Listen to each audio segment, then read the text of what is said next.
Very good morning to all of you. उम्मीद करते हैं कि एकदम आप लोग सही से होंगे और जल्दी से रिवीजन करते हैं कि लास्ट टाइम पे हम लोगों ने क्या पढ़ा था। तो लास्ट टाइम पे वी हैव स्टार्टेड एक्सपोनेंट्स, है ना। एक्सपोनेंट्स या पावर्स या उसको हम लोग इंडेक्स भी कहते हैं, है ना। जैसे हम लोगों ने कल को लिखा मान लीजिए a के power m, this is directly a into a कितने बार m टाइम्स अगर आपने किया होगा तो ऐसा लिख सकते हैं हम लोग, जहाँ पे a को हम लोग बेस कहते हैं और ऊपर जो m लिखा हुआ दैट इज एक्सपोनेंट पावर या इंडेक्स करते हैं, ठीक है।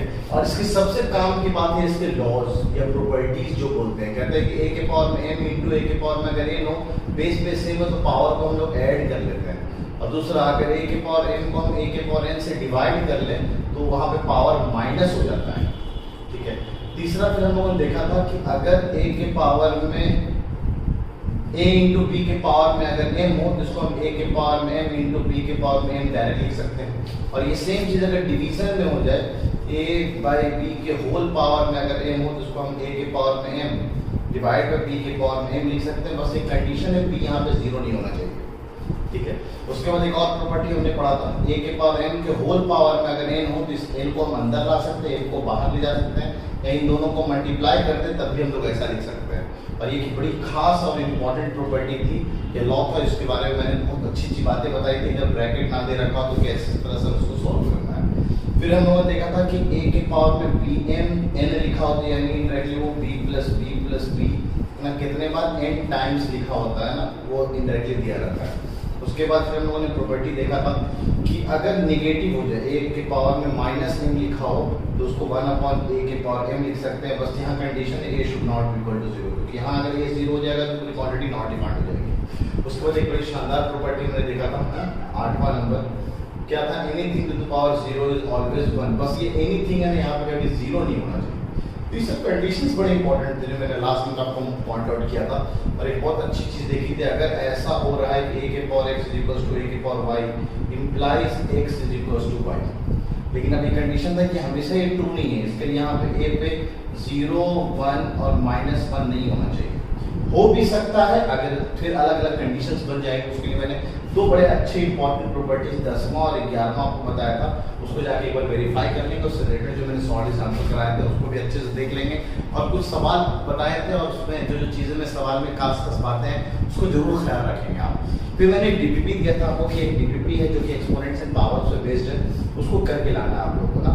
तो उम्मीद है आप लोग कर लिए होंगे। तो ये कुछ सवाल है जो बच्चे अक्सर मेरे से पूछते हैं, उसी के हिसाब से मैं आपको बता रहा हूँ। जैसे क्वेश्चन नंबर 2 का था 256 के पावर में 0.16 ओके मल्टीप्लाइड 256 के पावर में 0.09, है ना, ये लिखा हुआ क्वेश्चन नंबर 2। तो ये बेस से तो पावर को ऐड कर सकते हैं। 256 के पावर में 0.16 added to and 0.9, this is directly 256 के पावर में 0.25। अब ये थोड़ा सा, क्योंकि कुछ पार्ट थोड़ा सा यहाँ पे सर्ट्स वाला यूज हो जाता है तो शायद बच्चे घबरा जाते हैं। दिस इज डायरेक्टली 1/4 लिखा है। अब 1/4 अगर आप सर्ट्स में ना जाना चाहें डायरेक्ट आप ये देखिए, इसको भी आप 2 के पावर में लिखना चाहो तो लिख लो आप। दिस इज 2 के पावर 64 128 5 6, तो ये लिखा हुआ है 2 के पावर में 6, है ना, सही है। तो ये बन जाएगा इनडायरेक्टली 2 के पावर 5 32 होता है, 2 के पावर 6 64, 2 के पावर 7 128, 2 के पावर 8 लिखा हुआ है, सॉरी ना 256। तो 256 को 2 के पावर 8 के होल पावर में 1/4 लिख सकते हैं। और इस वाले प्रॉपर्टी से ना दिस वाज इंपॉर्टेंट, ये इंपॉर्टेंट है, खासकर ये इंपॉर्टेंट है, ये इंपॉर्टेंट है। प्रॉपर्टी तो बहुत अच्छी है, इसका ख्याल रखेंगे आप, है ना। अभी पावर मल्टीप्लाई करते हैं, 2 के पावर 8 इंटू 1/4, 4 से काट दिया तो 2 का square, this is directly 4, the correct answer will be 4, ठीक है। या फिर अगर आप चाहो तो 4th रूट ऑफ ये 4th रूट अच्छा आज देखेंगे ना सर्च वाले पार्ट में, उसमें जानना चाह रहे हैं हम लोग। क्वेश्चन नंबर 3 यूजुअली बच्चे ज्यादा पूछते हैं। क्वेश्चन नंबर 3 कहता है 10 के पावर में सर 2y है दैट इज 25, ओके। देन 10 के पावर में आपको -y पूछा गया। 10 के पावर -y को 1/10 के पावर y लिख सकते हैं, यानी कहीं से हम लोग 10 के पावर y निकालते तो हमारा काम हो सकता है। क्या हम इसको ऐसे लिख सकते हैं 10 के पावर y के पावर में 2 के होल पावर में बेसिकली 2, ताकि हम इन दोनों को मल्टीप्लाई करके ऐसे लिख सकते हैं। और दिस इज इनडायरेक्टली 5 का स्क्वायर लिखा हुआ है, सही। अब इवन पावर कैंसिल करेंगे तो 10 के पावर y इज आइदर 5 और 10 के power y is either -5। Even power cancel करते हैं तो प्लस माइनस लगाते हैं। अब उस हिसाब से आंसर एक ही दे रखा है। अच्छा दोनों दे रखा है, तो इसका आंसर ए एंड डी दोनों आना चाहिए, क्योंकि अगर +5 टेन और वाई को हमने 5 रखा तो ये जो हो जाएगा 1/5 एक आंसर, और अगर -5 रखा तो 1/-5 भी हो जाएगा, तो दूसरा आंसर यानी इस सवाल का सही आंसर ए एंड डी दोनों होना चाहिए, है ना। -1/5 वैसे आंसर जो इसका करेक्ट दिया होगा शायद डी दिया होगा, और थर्ड का आंसर डी दिया होगा, क्योंकि उन्होंने नेगेटिव पावर को लेके नहीं चलते ना, आप अपने लेवल में ना इवन पावर कैंसिल कर दो तो माइनस नहीं लगाते हो आप, इसके लिए दोनों होता है, प्लस भी लगता है और माइनस भी लगता है, ठीक है, इसका ख्याल रखेंगे आप। तो आंसर ए और डी दोनों चल सकता है, अगर ज़्यादा सुटेबल बोले तो आप अपने लेवल में डी भी मार के आ जाओगे तो चलेगा, ठीक है। तो 2, 3 के बाद वी हैव 8, क्वेश्चन नंबर 8 देखते हैं, ठीक तो आसान है। क्वेश्चन नंबर 8 क्या कहता है, जो जगह है यहाँ पे, क्वेश्चन नंबर 8 वी हैव 10 के पावर में x इज इक्वल टू 64, और सारी कहानी 10 के पावर में x/2 + 1 लिखा हुआ है, ठीक है। तो ये जो 10 की पावर x आपको 64 दे रखा है, तो इसको 10 की पावर में हम लिखेंगे, तो इसको हम ऐसे लिख सकते हैं 10 के पावर में x/2 इंटू 10 के पावर 1, बेस से तो पावर ऐड हो जाएगा। अब क्या हम इसको ऐसे लिख सकते हैं 10 के पावर x के होल पावर में 1/2, क्योंकि x/2 को हम x इंटू 1/2 लिख सकते हैं। देखिए कि जो प्रॉपर्टी मैंने बताया इनडायरेक्टली अंदर बाहर लिखने वाले उल्टा यूज कर रहे हैं, इन सब प्रॉपर्टी को हम लोग x को अंदर ले आए, m को बाहर ले आए, तो ये सब चीज़ आप यूज टू होनी चाहिए, ठीक है। अब हम 10 के पावर x इंटू 10 लिखा हुआ, 10 के पावर x को 64 रख दिया, 64 के पावर 1/2 इंटू 10, दिस इज 8 का स्क्वायर, 2 कैंसिल, तो 8 इंटू 10 आंसर 80 हो जाएगा इसका। क्वेश्चन नंबर सही 8 का आंसर सी, ठीक है, समझ में आ रहा होगा ना। 64 को 8 का स्क्वायर लिख दिया, के पावर में 1/2 मल्टीप्लाई कैंसिल, और ये 10 आंसर 80 हो जाएगा। तो क्वेश्चन नंबर 8 भी हो गया। चीज़ें बस रिवाइज करा देता हूँ आप लोगों को, ताकि जो चीज़ें आप लोगों ने पढ़ा है काम की बातें एकदम याद होनी चाहिए। 8 के बाद भी है क्वेश्चन नंबर 14, है ना। अच्छा, बीच के सवाल अगर मैं मार्क करा दूँ तो बीच के सवाल भी जरा मैं आपको बराबर बता देता हूँ। जैसे क्वेश्चन नंबर 1, क्वेश्चन नंबर 1 तो एकदम आसान है, सिंपल है ना, बोर्ड मार्क्स को आप सिंप्लीफाई करेंगे, उसके बाद पावर की तरफ जाएंगे।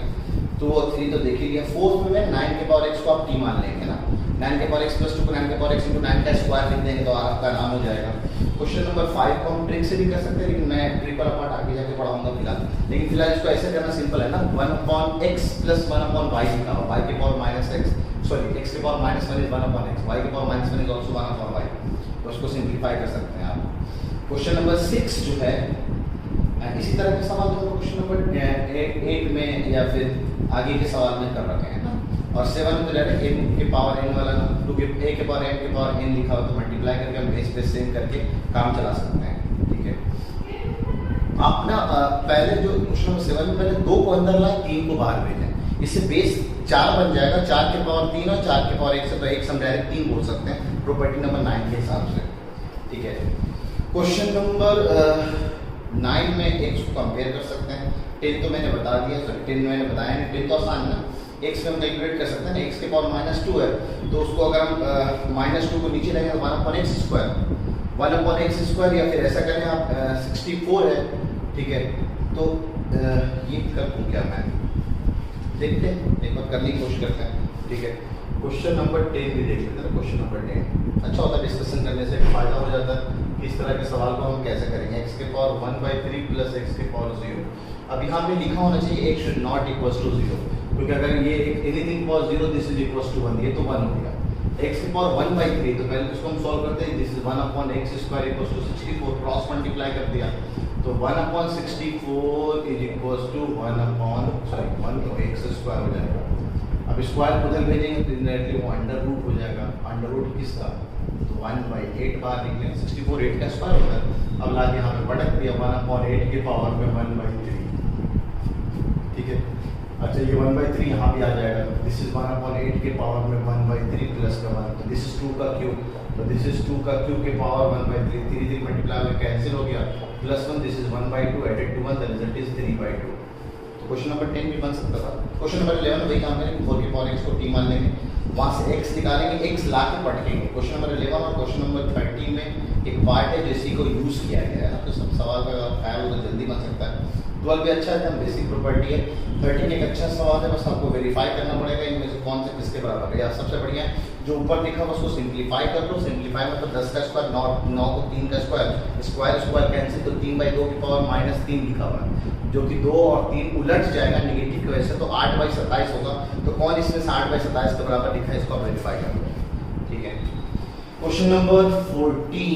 अच्छा, क्वेश्चन नंबर 14 में क्या दिक्कत है? क्वेश्चन नंबर 14 को पहले लिखते हैं ना। क्वेश्चन नंबर 14 कहता है 256 के पावर में -4 -3/2। अच्छा, ऐसा दे रखा है। अच्छा, इससे बच्चे कंफ्यूज ना हो कि ये ब्रैकेट दो क्यों दिया हुआ है। ये अंडरस्टूड, इस ब्रैकेट ये माइनस ओवरऑल के बाहर है, इसलिए ऐसा दे रखा है। सबसे पहले तो इसको सिंप्लीफाई कर लेते हैं, तो ये हो जाएगा 2 का स्क्वायर, दिस इज 2 का स्क्वायर के पावर में -3/2 के बाहर माइनस लगा हुआ है, और ये सब 256 के ऊपर चल रहा है। अब पावर के ऊपर पावर मल्टीप्लाई कर सकते हैं, जब मल्टीप्लाई करेंगे तो माइनस और 2 टाइम्स -3/2 ये चला जाएगा ससुराल। ठीक है, और ये 256 के ऊपर सब कुछ हो रहा है। अभी 2 के पावर -3 लिखा होगा, दिस इज 256 के होल पावर में, नाउ वी हैव 2 के पावर -3 है ना, तो माइनस टाइम्स 2 के पावर -3, 2 के पावर -3 इज 1/8 है ना, तो this is 256 minus times 1/8, and this minus इसको अब नीचे ले आएगा, तो 1/256 के पावर में 1/8। और अभी आते वाले सवाल में, स्टार्टिंग सवाल में यही लिखा था 256 2 की पावर 8 होता है, के पावर में 1/8 ऐसे लिखा हुआ है। अभी 8 मल्टीप्लाई होगा तो 8 कैंसिल हो जाएगा, तो दिस इज 1/2, द आंसर 1/2 हो जाएगा क्वेश्चन नंबर 14 का। देख लेते हैं क्वेश्चन नंबर 14 का आंसर डी। ठीक है, 1/2 दे रखा है। ठीक है, क्वेश्चन नंबर 15, यहाँ पे थोड़ा सा ट्रिक सीखेंगे और बेसिक, जैसे क्वेश्चन नंबर पीछे 105 वाले सवाल में ट्रिक बताना चाह रहा था मैं, लेकिन आप कर सकते हैं। x को अपने से 2 मान लो, y को अपने से 3 मान लो, सिंप्लीफाई करके बना सकते हो आप। क्वेश्चन नंबर 15 ऐसे 9th एंट्रेंस में सवाल आता है, तो बड़ा मजा आएगा इस तरह के सवाल करने में। 5n + 2 -6 टाइम्स 5 के पावर में n+1 अपॉन 13 × 5 के पावर n, 13 × 5 के पावर n माइनस 2 टाइम्स 5 के पावर n+1।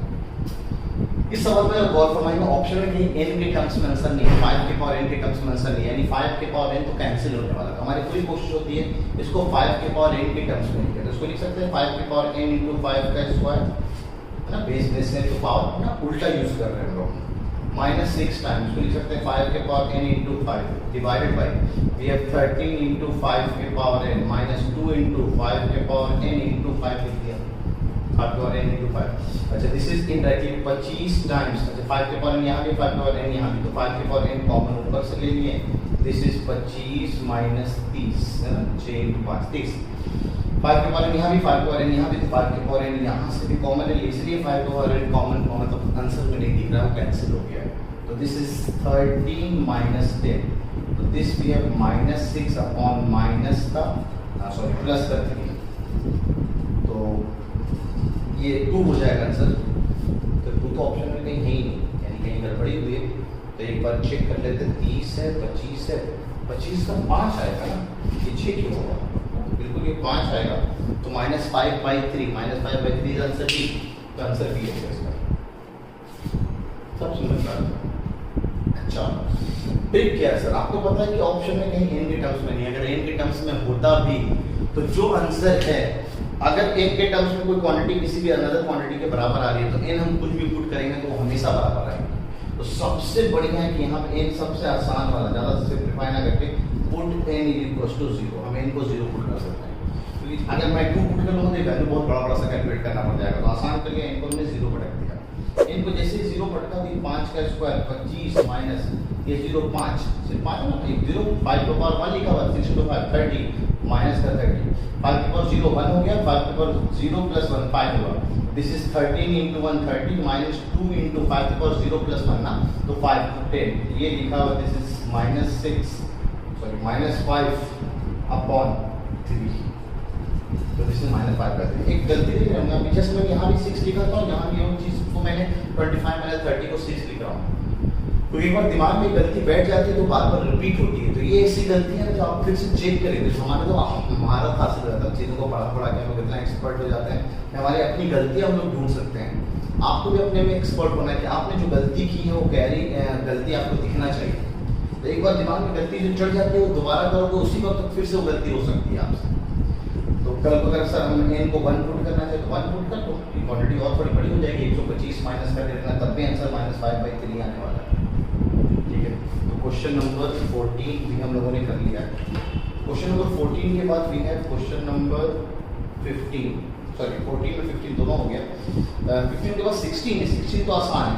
आसान इन द सेंस कि 5 के बेस में जो दे रखा है उसको हम सिंप्लीफाई कर लेंगे। पहले चीज़ें अगर कैंसिल कर सकते हैं तो बहुत अच्छी बात है। एक 3 कॉमन निकाल लेते हैं, ठीक है। और ये 5 के पावर में 3 माइनस x लिखा हुआ है, ठीक है। और 125 225 से 3 का फैक्टर लिखा हुआ है, ठीक है। चलिए क्वेश्चन नंबर 16 करते हैं। क्वेश्चन नंबर 16 अच्छा लग रहा है थोड़ा सा। क्वेश्चन नंबर 16 यहाँ लिखते हैं। क्वेश्चन नंबर 16 कह रहा है 3 की पावर में 2x माइनस 8/225, ठीक है। 5 का क्यूब अपॉन 5 के पावर x। तो आपको x पता करना है, x पता करना है। अच्छी तरह के सवाल को हम ऑब्जेक्टिव ट्रिक से भी कर सकते हैं हमेशा। जब भी इस तरह के सवाल एक्सपोनेंट्स एंड पावर का find x is also a type of equation, her equation को हम लोग ऑब्जेक्टिव ट्रिक से सॉल्व किया जा सकता है। जैसे इसी सवाल को हम लोग देखते हैं, चलो ऑब्जेक्टिव ट्रिक से सॉल्व करने की कोशिश करते हैं कि कुछ समझ में नहीं आ रहा सर क्या करना है। हम लोग अपने से आंसर पटक के देखेंगे। यहाँ पे 2 है, फिर हमारे पास 3 है, 5 एंड 4 है, ठीक है। तो हमने 2 पटक के देखा। 2 पटका तो कितना लिखा हुआ है 3 4 4 माइनस 8 इज -4/225। ये 5 का क्यूब अपॉन 2 पटका तो ये 5 का स्क्वायर लिखा हुआ। इधर से आंसर 5 आ रहा है, इधर से क्या 5 बन रहा है? बिल्कुल 5 नहीं बन रहा सर, तो ये आंसर नहीं हो सकता। चलिए 3 पटकते हैं। 6 लिखा हुआ सर, ठीक है। तो दिस इज 6 माइनस 2, तो 3 का -2/225 और यहाँ पे 3 थे, 3 कैंसिल होके 1। क्या ये दोनों क्वांटिटी कट के 1 हो रहा है? बिल्कुल नहीं हो रहा सर, तो 3 में आंसर नहीं। तो बढ़ते 5 की तरफ सर, 5 को पटका तो 5 दूनी 10 माइनस 8 2, तो 3 का स्क्वायर अपॉन 225 और ये लिखा है 5 का क्यूब और ये लिखा है 5 के पावर 5, 5 के पावर 5, ये 1/25 लिखा हुआ है सर, है ना। 5 का स्क्वायर बचेगा, ये हुआ सर 9 और ये 225। 9 से काटा 9 दूनी और 45 का 5, तो ये भी 1/25। LHS में 1/25 आ रहा है, RHS में 1/25 आ रहा है। कब आ रहा है? तो C पटकने पे तो आंसर C हो गया। कल को अप्रोच नहीं दिख रहा था इस सवाल को कैसे करेंगे, लेकिन आपको एक हिंट मिल गया कि अगर हम ऑप्शन को पटक ले तो हमारा सवाल तब भी बन सकता है, ठीक है। तो जितने भी क्वेश्चन सब को अगर ऑप्शन दे रखा है ऑब्जेक्टिव ट्रिक से बड़े आराम से बना सकते हो आप, ठीक है। 16 के बाद वी हैव 17। 17 तो अच्छा है, कुछ नहीं, इसे बस क्या है 2/3 है ना। 2/3 और 3/2 दे रखा है। 1 के पावर में x है, 1 के पावर में 2x है। मैं आपको थोड़ा सा हिंट दे रहा हूँ। इज इक्वल्स टू कितना दे रखा है 81/16। 2/3, अच्छा ये 3 का पावर 4 है, 2 के पावर 4, इसको हम लिख सकते हैं 3/2 के होल पावर में 4। चौथे ऐसे लिख सकते हो, दिस इज 3 के पावर 4/2 के पावर 4, दिस इज 3/2 के होल पावर में 4। यानी ये भी चीज 3/2 के फॉर्म में हो जाए तो हमारा अच्छा है। अंदर वाली चीज को हम जब रेप्लिकेट करते हैं, उलटते हैं, रेसिप्रोकल लेते हैं तो ऊपर पावर माइनस हो जाता है। ऐसा आपको पता होना चाहिए। a/b के पावर में अगर m है तो b/a अगर हम कर लेंगे तो ये -m हो जाएगा। कुछ नहीं, बस वही प्रॉपर्टी को मैंने यूज किया। अगर नेगेटिव होता तो क्वांटिटी 1/, है ना, b/a होता कि होल पावर में m होता, इधर से इधर जा रहा है। अब इसको मैंने b के पावर a के पावर b के पावर ऊपर चला जाएगा, तो इनडायरेक्टली ये सेम लिखा जाता है, ठीक है। तो ये चीज हमने ऐसे लिख दिया, दिस इज 3/2 के पावर में 2x। अब बेस सेम तो पावर ऐड हो जाएगा, तो 3/2 के पावर में 2x minus x is x, तो x की वैल्यू कितनी हो जाएगी 4। क्वेश्चन नंबर 17 पे बड़ा आराम है, बस हल्का सा बेसिक। क्वेश्चन नंबर 18 तो आसान है, हल्का सा बोर्ड मार्क्स की जरूरत हो, ठीक है। तो वीडियो को पॉज करके जो सवाल आपको उतारना आप उतार सकते हैं, ठीक है। सब छोटी छोटी प्रॉपर्टीज बता रहा हूँ, वो भी आप साथ लिख सकते हैं, तो आपके काम आ जाएगा कहीं ना कहीं। 17 के बाद 18 को डायरेक्ट छलांग 26 पे। अच्छा, तो बीच वाले सवाल में थोड़ा वर्बल देख लेता हूँ आप लोग के लिए।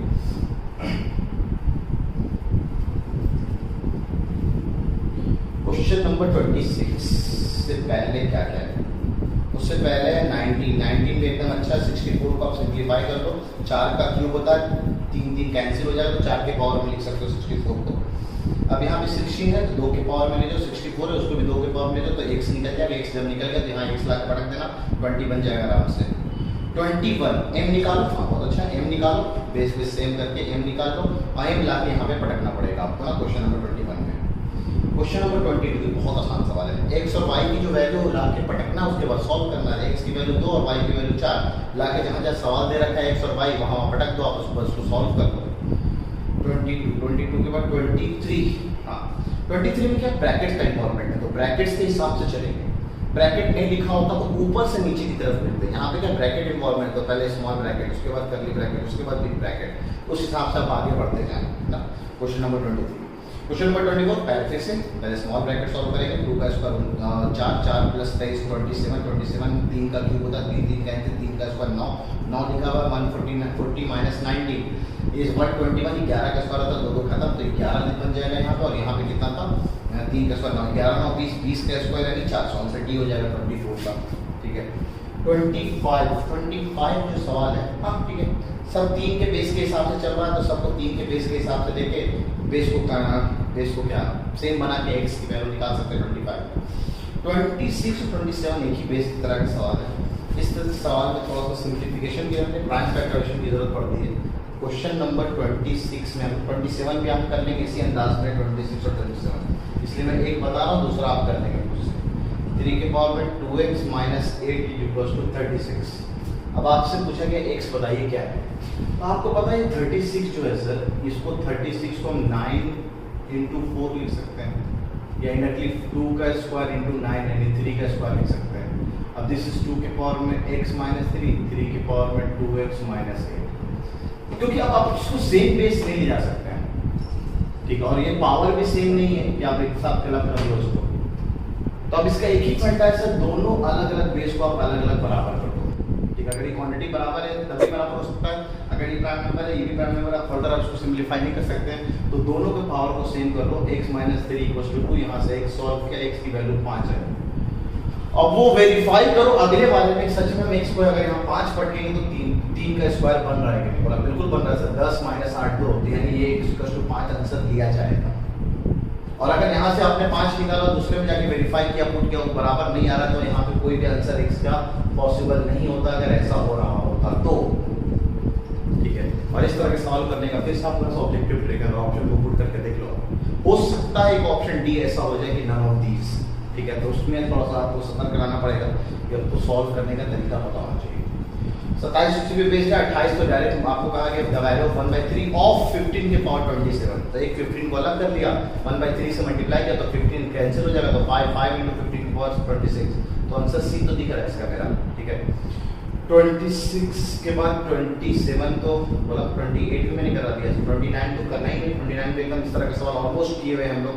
ठीक है, मैच द फॉलोइंग, लोग कहते हैं सर मैच द फॉलोइंग कैसे पूछेगा आपके एग्जाम में, तो देखिए इस तरह से पूछ सकता है आपको मैच द फॉलोइंग। वैसे आप IIT का अगर तैयारी करेंगे लेवल 12 आने के बाद तो वहाँ पे मैच द फॉलोइंग के एक अलग कॉलम बना होता है ना, करने के लिए बहुत अच्छा होता है, उसको एक मैट्रिक्स मैच टाइप करते हैं। ये वाला भरने के लिए भी क्या आसान हो सकता है, P जाके किससे मैच किया 1 2 इस तरह से ऑप्शन बनाया जा सकता है। ठीक है, Which of the following law holds good for, ऐसे कुछ दे रखा है। अच्छा, ये तो प्रॉपर्टी पे बेस्ड डायरेक्ट सवाल। तो क्वेश्चन नंबर 30, अच्छा इसमें अच्छा पार्ट क्या है, कह रहा है कि which of the following law of maximum holds for every real number, her real number के लिए ट्रू हो। तो सर ये डिवीजन वाला जैसे पहला, ठीक है, पहला तो जैसे मैं बताया ना a के power m divide by a के पावर n, तो इसको a के पावर m माइनस n लिख सकते हैं। मान लीजिए यहाँ पे a ना 0 के बराबर लिखा हुआ है तो ये काम कर सकते हैं क्या सर, 0 के पावर में 15 डिवाइड बाय 0 के पावर में 10, तो 0 के पावर में 15 माइनस 10, तो 0 के पावर में 5 लिखा हुआ, 0 के पावर 5 is 0। यार ये चीज लिखना ही नॉट डिफाइंड है तो यहाँ पे हम 0 नहीं ले सकते, इस सारी बात, ये हमेशा हर रियल नंबर के लिए ट्रू नहीं है। दूसरा भी a to the power 0 is 1 does not true if a is equal to 0। ठीक है, तीसरा फिर से अगर a 0 हो जाएगा तो नॉट डिफाइंड, तो बस ये मल्टीप्लिकेशन वाला है जो हर रियल नंबर के लिए वैलिड है, a के पावर m into a के power n can be written as a के पावर m plus n। ठीक है, तो इस तरह से डीपीपी आपका हमारा हो गया एक्सपोनेंशियल पावर। और भी अच्छे सवाल अगर आपको लगे कि कहीं से या नहीं बन रहा तो आप बिंदास मेरे से पूछ सकते हैं पर्सनल। ठीक है। तो यहाँ तक जो कुछ बात आप बता दी थी, तो आज हम लोग आज का लेक्चर ना सर्ट्स एंड इंडाइसेस वाला पार्ट को पढ़ते हैं, बड़ा मजा आएगा ना, क्योंकि उसमें थोड़ा सा आपको रेशनल इरेशनल नंबर की जरूरत पड़ती है। ठीक है, तो इतना उम्मीद है, इतना तो आप लोगों को आता होगा। ठीक है, अस्सलाम वालेकुम, वेलकम बैक। तो आज शुरू करते हैं हम लोग सर्ट्स एंड इंडाइसेस का पार्ट है ना। इसके बारे में पहले मैं बता दूं कि मैंने कहा था this is a basic part, maths का बहुत इंपॉर्टेंट टॉपिक है। ये सब आपका पीछा नहीं छूटता, जो भी बेसिक की चीजें हैं वो सब आगे कहीं ना कहीं आपको जाके यूज होते रहेंगे। ठीक है, और खास बात ये 9th की चैप्टर नंबर 1 नंबर सिस्टम के अंदर पढ़ना है। तो ये हमारे सिलेबस का भी पार्ट है, जिसको तो और बहुत अच्छे से आप लोग कवर करेंगे, क्योंकि 9th के पार्ट में पढ़ना है ना। और इसी के लिए मैंने आपको एक्सपोनेंट्स एंड पावर वाला पार्ट पढ़ाया था, क्योंकि आपको दिखेगा कि एक्सपोनेंट्स एंड पावर वाला पार्ट कैसे है। जैसे आपने अगर देखा कि सर a के पावर में अगर m लिखा हुआ है, ठीक है, और इनटू a के पावर में अगर n है, और ये दोनों अभी ना नंबर्स यानी इंटीजर्स अगर लिखे हुए हैं, ये पूरा पॉजिटिव इंटीजर की बात करें तो आप इन दोनों को बेसिकली ऐड कर दे रहे हैं। लेकिन कल को अगर एक्सपोनेंट नेगेटिव हो जाए तो आप कहते थे सर इसको हम फ्रैक्शन में 1/m ऐसे लिख सकते हैं के पावर में। लेकिन सर कल को अगर ये पावर जो है वो फ्रैक्शन में हो जाए तब क्या कहानी होगी? ठीक है, तब आप इसको ऐसे लिखेंगे a के पावर में p इंटू 1/q लिख सकते हैं, या इसको a के पावर p के होल पावर में 1/q लिख सकते हैं। अब सर ये 1/q का आगे क्या करेंगे? तो आज हम लोग सीखेंगे इसको हम लोग qth रूट ऑफ a के पावर p लिख सकते हैं। तो कल को अगर पावर फ्रैक्शन में हो जाए हमारा तो कहानी क्या है? तो इनडायरेक्टली सर्ट्स की तरफ हम लोग जाएंगे। तो जानते हैं जब सर्ट्स किसके कहते हैं? तो कहते हैं सर्ट्स बेसिकली इर्रेशनल नंबर्स होते हैं। अब इर्रेशनल नंबर अगर आपने पढ़ा होगा अपने बचपना में तो अच्छी बात है, नहीं पढ़े होंगे तो जान जाएंगे आप। इर्रेशनल नंबर जिसका वो नंबर्स जिसका डिसिमल एक्सपेंशन नॉन टर्मिनेटिंग और नॉन रिपीटिंग हो तो उसको हम लोग इर्रेशनल नंबर कहते हैं ना। जैसे √2 का आप एक्सपेंड करें तो 1.414 एंड सो ऑन चलता रहेगा। पाई की वैल्यू पाई इज 3.141592 है ना, एंड सो ऑन चलता रहेगा, जो कभी खत्म ना हो, तो उसको हम लोग इरेशनल नंबर कहते हैं। कहते हैं इरेशनल नंबर का एक दूसरा जुड़वा भाई समझ लो आप, जो कि इस फॉर्म में अगर लिखा हुआ है तो उसको हम लोग सर्ट कहते हैं। अब ये सर्ट है, कोई नंबर अगर सर्ट है तो उसकी एक अपनी कंडीशन है। उस कंडीशन को जानने से पहले जरा सर्ट को जान जाते हैं। यहाँ पे जो नाम लिखा हुआ है उसको हम लोग जरा जान जाते हैं कि कहते हैं ये जो साइन हम लोग यूज करते हैं इसी को हम लोग रेडिकल साइन कहते हैं ना, रेडिकल साइन। तो इसलिए इसको सर्च का कभी कभी दूसरा नाम रेडिकल्स भी हो जाता है। ठीक है, अच्छा यहाँ पे जो लिखा होता है एन ना, इसी को हम लोग ऑर्डर या इंडेक्स कहते हैं ना, ऑर्डर या इंडेक्स। अच्छा, इंडेक्स का प्लूरल होता है इंडाइसेस, जैसे रेडियस का प्लूरल रेडियाई आप बोलते हैं ना, तो इसका प्लूरल होता है इंडाइसेस, इसलिए सर्ट्स एंड इंडाइसेस करके बोल देते हैं इसको। ठीक है, तो इंडेक्स का प्लूरल ना, plural of index is indices. ठीक है, अच्छा nth रूट ऑर्डर, अच्छा अंदर जो लिखा होता है इसको हम लोग रेडिकैंड कहते हैं। तो नाम भी पता होना चाहिए अंदर। अच्छा, अब ये क्वांटिटी को सर्ट होना है, उसके लिए क्या कंडीशन है सुनिए आप। कहता है कि if this is a surd है ना, it is a surd if पहला अंदर जो लिखा हुआ quantity a that should be rational number. ठीक है, और दूसरा सर ये जो ओवरऑल क्वांटिटी है ये पूरा का पूरा यानी nth रूट ऑफ a ना, इसको पढ़ते हैं nth root of a, this should be irrational number, यानी ये ओवरऑल सॉल्व होने के बाद इर्रेशनल नंबर आना चाहिए। यानी अगर कल को मैं सिर्फ बोलूं कि सर 5, क्या ये सर्ट है? बोला बिल्कुल नहीं बोलोगे सर, पहले बात तो रूट तो दिख ही नहीं रहा है। रूट दिख जाए तो आप थोड़ा सा सर्ट के बारे में सोचो, हाँ यार रूट दिख रहा है। ठीक है, अच्छा एक और कंडीशन है, थोड़ा सा उसको भी मैं थोड़ा उजागर कर देता हूँ। कहते हैं कि यहाँ पे जो आप n लेते हैं ना, ये भी लिख देता हूँ, ये कंडीशन के तो बिल्कुल डिफाइन होने के लिए यहाँ पे जो n लिखा होता है ना, this is 2 3 4 and so on ना अप टू इंफिनिटी।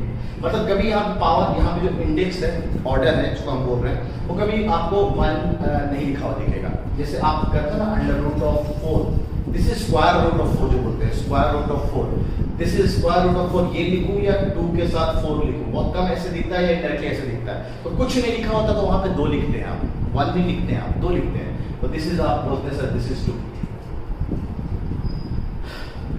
जैसे क्यूब रूट ऑफ 4 है ना, तो दिस इज है ना क्यूब रूट ऑफ 4 या 8 लिखते हैं, ज्यादा अच्छा रहेगा। इसमें यहाँ लिखा है क्यूब रूट ऑफ 8 है ना, इसको आप क्या लिख सकते हैं 2 का क्यूब के पावर में। अच्छा ये जो 3 हटना है nth रूट ऑफ a, वो इनडायरेक्टली जो बन जाता है वो a के पावर में 1/n बन जाता है। ये चीजें भी हम लोग प्रॉपर्टी में अगला लॉस पढ़ेंगे, पहले तो टाइप्स देखेंगे उसके बाद लॉस देखेंगे, सर्ट्स का और अच्छे से क्लियर होगा। ये सर्ट्स का पार्ट में पता नहीं बच्चे इतना गड़बड़ी क्यों कर जाते हैं, ठीक है। तो nth root of a is indirectly a के होल पावर में 1/n। ये मैंने ना 1/u को हटाया तो qth पावर लिख दिया था इसका, तो इसलिए 2 की पावर 3 के होल पावर में 1/3 लिखा हुआ, पावर मल्टीप्लाई हो गए 2 की पावर 3 into 1/3, 3 कैंसिल तो 2 लिखा हुआ है। तो क्यूब रूट ऑफ 8, तो आप जानते भी क्यूब रूट निकालना, तो क्यूब रूट ऑफ 8 का रिजल्ट इज ओनली 2, ठीक है। तो अब ये जो 2 है this is a rational number, this is a rational number. तो आपको क्या पता है कि जो ओवरऑल आंसर होना चाहिए वो इररेशनल होना चाहिए, तो क्या ये सर्ड है? बोला नहीं सर, बिल्कुल सर्ड नहीं। अच्छा दूसरा, sir under root of pi will be irrational number, लेकिन अंदर जो लिखा हुआ चीज है पाई, क्या ये रेशनल नंबर है? बोला नहीं सर, पाई तो एक इररेशनल नंबर होता है। तो रूट ऑफ पाई, अंदर लिखा हुआ चीज pi belongs to irrational number, अंदर इररेशनल नंबर नहीं होना चाहिए, therefore under root of pi is not a surd. अच्छा सर इसके बारे में क्या कहेंगे आप? बहुत सारे बच्चे इस सवाल में तो कंफ्यूज हो जाते हैं। क्यूब रूट ऑफ के अंदर स्क्वायर रूट ऑफ 3 लिखा हुआ है, तो अभी प्रॉपर्टीज पढ़ेंगे तो और अच्छे से समझ में आएगा। आप इसको ऐसे लिखो, क्यूब रूट ऑफ 3 के पावर में 1/2 लिख सकते हैं ना, अंदर वाले को से डिसॉल्व किया तो, एंड दिस इज इनडायरेक्टली 3 के पावर में 1/2 के होल पावर में हम लोग 1/3 लिख सकते हैं, क्योंकि आप जब 1/3 इस प्रॉपर्टी के हिसाब से बेसिक प्रॉपर्टी ऑफ डेफिनेशन यही कहता है ना सर्ट्स का। तो अभी पावर को तो पावर मल्टीप्लाई करके 3 के पावर में 1/2 into 1/3, दिस इज 3 के पावर में 1/6, जिसको हम 6th रूट ऑफ 3 लिख सकते हैं। अब इसको सिंपलीफाई करो, जो भी करो आपको पता है ये इररेशनल नंबर आने वाला है, ये फर्दर कभी ना खत्म होगा ही नहीं, आपको रूट से बाहर निकलने वाला ही नहीं है, तो ये तो बिल्कुल सर्ड हो गया। तो बहुत सारे बच्चे ऐसा देखते हैं कि अंदर सर एक इररेशनल नंबर लिखा हुआ तो ये सर्ड नहीं है, ठीक है, तो बिल्कुल ये सर्ड है। तो एक अच्छा एग्जांपल है सर्ड का। सिमिलरली बहुत सारे बच्चों को पता चल गया सर्ड नहीं है, लेकिन एक बहुत अच्छी बात याद रखना, एक रेशनल नंबर को एक सर्ड से अगर हम ऐड करते हैं, है ना, the result is also a surd, ठीक है। इसको हम लोग अभी पढ़ेंगे टाइप्स ऑफ सर्ड्स के अंदर, इसको हम लोग बाइनोमियल सर्ड कहते हैं, क्योंकि मेन कंडीशन क्या है, रूट के अंदर रेशनल एकदम सही हो रहा है, तो ये तो अपने में सर्ड है, और सर्ड को एक रेशनल नंबर से ऐड करेंगे तो अभी भी जो क्वांटिटी ओवरऑल इररेशनल होना चाहिए। देखिए ये पूरा का पूरा नंबर इररेशनल है, irrational added with rational is a irrational number, तो ये इररेशनल नहीं है, इसलिए बिल्कुल एक अच्छा एग्जांपल है, ये भी सर्ड में काउंट होता है। अब बात करते हैं इसका, ये बड़ा शानदार है, थोड़ा सा मैंने डीपी में जैसे सवाल है मैंने दिया है, इसको हम लोग परफेक्ट स्क्वायर बना सकते हैं अगर आपको ध्यान हो। 4 + 3 लिखते हैं अगर हम इसको यहाँ पे सॉल्व करवाना, अंडर रूट ऑफ 7 - 4 √3, तो 7 को हम लोग 4 + 3 लिखते हैं और 2 × 2 √3 ऐसे ब्रेक कर ले तो कोई एतराज नहीं सर। अगर 4 को हम लोग लिख सकते हैं 2 का स्क्वायर प्लस √3 का स्क्वायर, 3 को √3 का स्क्वायर माइनस 2 × 2 into √3 ऐसे लिख दिया, तो ये बन गया a² + b² minus 2ab, this is indirectly 2 minus √3 का होल स्क्वायर का अंडर रूट, अब रूट से बाहर निकल जाएगा तो दिस विल बी 2 माइनस √3, तो this can be written as indirectly 2 minus √3। अब एक rational added surd is a still ना ऊपर वाले फंडे से, तो बिल्कुल ये सर्ड है। कौन कौन सा सर्ड है? ये बिल्कुल सर्ड है सर, ये भी सर्ड है सर, ये सर्ड नहीं है, ये सर्ड नहीं है, ये भी सर्ड है सर।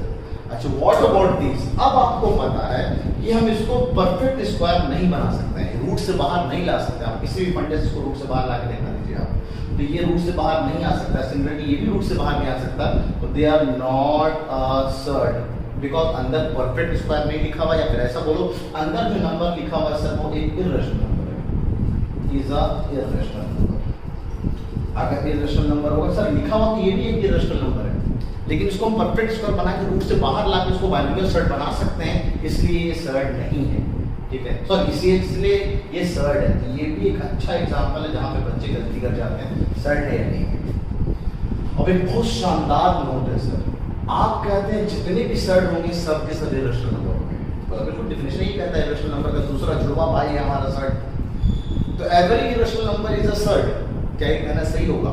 या ऐसा अगर बोलो every surd is irrational number, तो एकदम आप जरा गौर फरमाएं, कहते हैं every surd is an irrational number, every surd is an irrational number, but converse is not true, कि उल्टा भी होगा कि अगर वो सर्ड है तो इरेशनल, सॉरी अगर वो सर्ड है तो डैम श्योर वो इरेशनल होगा, लेकिन अगर वो इरेशनल है तो वो सर्ड भी होगा, ऐसा कहना रहता है। एग्जाम्पल इज पाई, सबसे बेस्ट एग्जाम्पल इज पाई। पाई का रूट के अंदर लिखा हुआ नहीं सर, पाई रूट के अंदर लिखा हुआ नहीं, पाई अगर रूट के अंदर नहीं लिखा, ये तो irrational number is an irrational number but not a surd, but not a surd, तो रूट के अंदर लिखा हुआ ही नहीं है। लेकिन अगर सर्ड है, जैसे ये जो भी मैंने सर्ड लिखा है, ये सब के सब अपने में इरेशनल नंबर है, लेकिन जो भी इरेशनल नंबर होगा वो सर्ड होगा, ऐसा कहने का था। जैसे ये भी इरेशनल नंबर निकल के आएगा, लेकिन क्या ये सर्ड है? और नहीं से सर्ड नहीं होगा, क्योंकि अंदर इरेशनल नंबर नहीं लिखा होगा। तो every surd is an irrational number. और भी एग्जांपल चाहो, एग्जांपल 0.01 001 000 एंड सो ऑन। ये जो नंबर लिखा है मैंने, नाइदर टर्मिनेटिंग नॉन रिपीटिंग है, ये खत्म ही नहीं हो रहा है, चलता जा रहा है, ये इरेशनल नंबर है। क्या ये रूट के अंदर लिखा हुआ? नहीं सर, रूट के अंदर नहीं लिखा हुआ है, तो ये सर्ड होगा? बिल्कुल नहीं होगा सर्ड। सर्ड के लिए रूट के अंदर लिखा होना चाहिए। तो एक बहुत शानदार नोट है ना, ये चीज आपको पता होना चाहिए। अब बात करते हैं सर ऑर्डर ऑफ सर्ड क्या होता है ना। जैसे अभी हम लोग nth रूट ऑफ है ना, nth रूट ऑफ a में जो मैं बता रहा था, यहाँ पे जो लिखा होता है वो बेसिकली ऑर्डर होता है।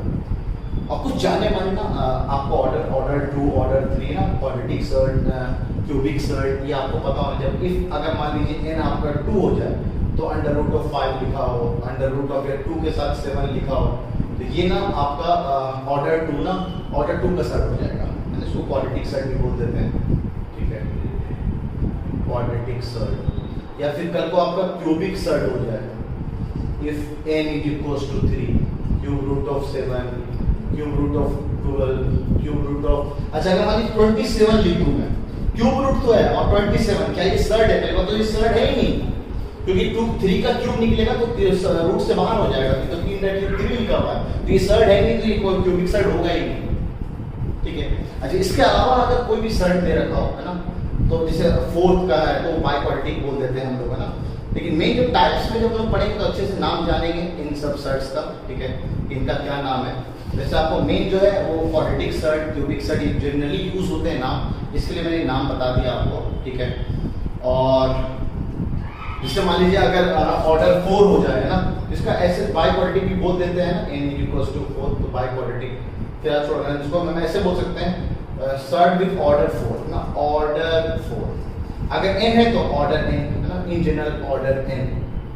मान लो 13 ऑर्डर का 13 रूट ऑफ 512 ऐसे कुछ लिखा होता, तो इसको हम surd with order, surd of order, कितना ऑर्डर का है भाई? 13 ऑर्डर का है, ठीक है। अच्छा बात आती है सिंपलेस्ट फॉर्म किसी सर्ड का क्या होता है, तो आपको थोड़ा सा प्राइम फैक्टराइजेशन तो बचपन से आता है ना, तो इसको प्राइम फैक्टराइज करके आप लिखो, ठीक है, और जितना बाहर आ सकता है उसको बाहर ले आओ, ठीक है। जैसे 4th रूट ऑफ 8 है, हमें पता है इसको हम फर्दर बाहर नहीं ला सकते हैं, तो थोड़ा सा सवाल को हम, तो ये हमारा सिंपलेस्ट फॉर्म में लिखा हुआ है, ऐसे समझ लो। कल को अगर मान लीजिए ऐसा लिखा होता 4th रूट ऑफ 32, आपको पता है 2 2 2 2 2 5 बार हम 2 लिखते हैं तो 32 बन जाता है। इसमें 4th रूट है, तो 4th रूट मतलब 4 के हिसाब से हम इसको 1 2 को बाहर निकाल सकते हैं, तो 2 4th रूट ऑफ 2, इसको हम सिंपलीफाई करके ऐसे लिख सकते हैं। अभी फर्दर सिंपलीफाई नहीं हो सकता, तो फर्दर सिंपलीफाई हो सकता, जो सबसे लास्ट बचे वो हमारा सिंपलेस्ट फॉर्म हो जाएगा उस सर्ड का। और सिंपलेस्ट फॉर्म का बहुत काम है, जब एडिशन सब्ट्रैक्शन मल्टीप्लिकेशन वगैरह करेंगे तो चीजें थोड़ा आपको पता होना चाहिए सिंपलेस्ट फॉर्म क्या है सर्ड का। जैसे इसको अगर हम सिंपलीफाइड फॉर्म में करना चाहें तो हमें दिख रहा है this is cube root of 81, 81 is 3 3 3 3 ऐसे लिखा हुआ है, ठीक है। तो 1 2 3 हम एक 3 बाहर निकाल सकते हैं, एक बाहर निकाल दिया, अब रह गया 3, तो इसको हम ऐसे लिख सकते हैं दिस इज इक्वल्स टू, ये फर्दर सिंपलीफाई नहीं हो सकता है। आपको यहाँ से यहाँ भी आना चाहिए, और जब तो कल को अगर हम 3 को अंदर ले जाएंगे तो 3 उतनी ही पावर में अंदर जाएगा जितना यहाँ पे आपका ऑर्डर लिखा हुआ है। एग्जाम्पल के तौर पे चलिए बात आई, a nth root of b अगर लिखा हुआ है तो a जब अंदर जाएगा तो वो a के पावर n के हिसाब से अंदर जाएगा, इसका ख्याल रखना है। अगर यहां से सिंपलेस्ट फॉर्म वाली बात सीखे, कुछ बच्चे अंदर डायरेक्ट ले जाते हैं a को, बहुत यूज होगा ये वाली चीज को ना। n जितना ऑर्डर होगा पावर उतनी जाके a अंदर मल्टीप्लाई होगा, क्योंकि यही पावर n बाहर लिखा होगा तभी a बाहर निकला होगा। ठीक है, तो वीडियो को पॉज करके यहाँ तक उतार लीजिए। अभी कुछ चीजें मैं ब्लिंक करा दूंगा ताकि आपको कुछ डिफरेंशियल है, कितने सारे डिफरेंशियल दिखाऊं, तो सारे डिफरेंशियल मैं एक साथ ब्लिंक करा दूंगा। सारे डिफरेंशियल मैं बता देता हूँ आपको कि कौन कौन से डिफरेंशियल क्या है। ठीक है, बस आपको टाइप्स ऑफ सर्ट्स पता होना चाहिए। सर्ट्स के बहुत सारे खानदान है, तो उसके बाद हम लोग आगे का पार्ट जो सबसे इंपॉर्टेंट है that is laws of surds, वो हम लोग देखते हैं। तो वीडियो को पॉज करके यहाँ तक जो कुछ उतारना है बहुत अच्छे से उतार लें आप। तो चलिए आगे बढ़ते हैं ना टाइप्स ऑफ सर्ट्स की तरफ ना। तो टाइप्स ऑफ सर्ट्स कुछ नाम मैंने जो दिए हैं आपको, जो यहाँ पे ब्लिंक करा दे रहा हूँ, सारे कुछ आप यहाँ से उतार दीजिएगा, बस आपको एक्सप्लेन करते हैं ना। क्वाड्रेटिक सर्ट ऐसा सर जिसमें ना ऑर्डर, जैसे आपने nth रूट ऑफ a देखा है जो कि a के पावर 1/n लिखा होता, तो यहाँ पे लिखा हुआ चीज अगर 2 है ना, कुछ नहीं लिखा होता तो 2 होता, आप समझ लेंगे आप, दिस इज इंडायरेक्टली a के पावर 1/2 है ना। तो अगर n 2 है तो उसको हम लोग क्वाड्रेटिक सर्ट कहते हैं, थोड़ी देर पहले देखा था। अगर n 3 है तो उसको हम लोग क्यूबिक सर्ट कहते हैं, और अगर n 4 है तो उसको हम लोग बाइक्वाड्रेटिक सर्ट कहते हैं। एग्जांपल्स भी साथ में देख लेते हैं। √4 तो नहीं ले सकते ना, क्योंकि दो सर्ट रहेंगे। √5 ले लूं, √7 ले लूं, √11 ले लूं, इस तरह के एग्जांपल। क्यूब रूट ऑफ 5 ले लूं, क्यूब रूट ऑफ 9 ले लूं, क्यूब रूट ऑफ 25 ले लूं, है ना, इस तरह का।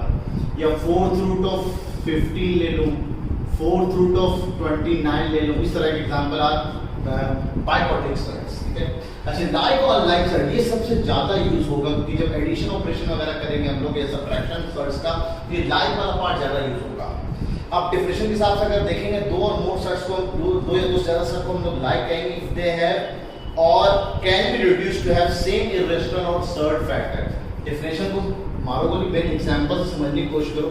अगर मान लीजिए आपको √2 लिखा हुआ है और दूसरा भी इसी का √2 मान लीजिए 3 टाइम्स √2 लिखा हुआ है, इस तरह का एग्जांपल है ना, तो ये दोनों अपने में लाइक सर्ट कराएंगे, तो इसमें जो इरेशनल पार्ट है और इसका इरेशनल पार्ट दोनों सेम है।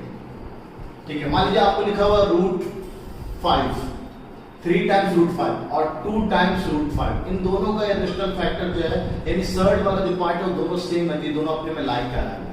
अब जैसे एक एग्जांपल आपको दिख रहा होगा √45 है ना एंड √80, सर ये दोनों तो सेम दिख ही नहीं रहा, लेकिन फर्दर अगर इसको सिंपलीफाई करेंगे तो हमें दिख रहा है this can be reduced to ना 3√5, this is 3√5 and this is 4√5, तो ये दोनों का सर्ट फैक्टर सेम हो गया, जिसको हम लोग लाइक कहेंगे। अब ये √5 की जगह √6 लिखा जाए तो वो लाइक नहीं कहलाएगा। एग्जांपल के तौर पे अगर मैं 3√5 और 2√6 लिख लूं तो ये दोनों का सर्ट फैक्टर सेम नहीं है, तो ये अपने में अनलाइक फैक्टर्स हो जाएंगे। ठीक है, या सर √5 तो लिखा हुआ है लेकिन यहाँ पे क्यूब रूट लिखा हुआ है, तो 5 था, रेडिकेंड तो सेम था लेकिन ये इंडेक्स ही सेम नहीं था, तब भी ये सेम ये लाइक में नहीं कहलाएगा, तो ये अनलाइक हो जाएगा। ठीक है, अच्छा कल को मान लीजिए सर यहाँ पे 2 लिखा हुआ है, यहाँ पे 3 लिखा हुआ है और यहाँ भी 3 लिखा है, लेकिन यहाँ 10 है यहाँ 15 है, तब भी ये अनलाइक हो जाएगा। अनलाइक के एग्जांपल्स में चले जाएंगे। इंडेक्स से मुझे रेडिकेंड अलग हो जाए तब भी वो अनलाइक हो जाएगा।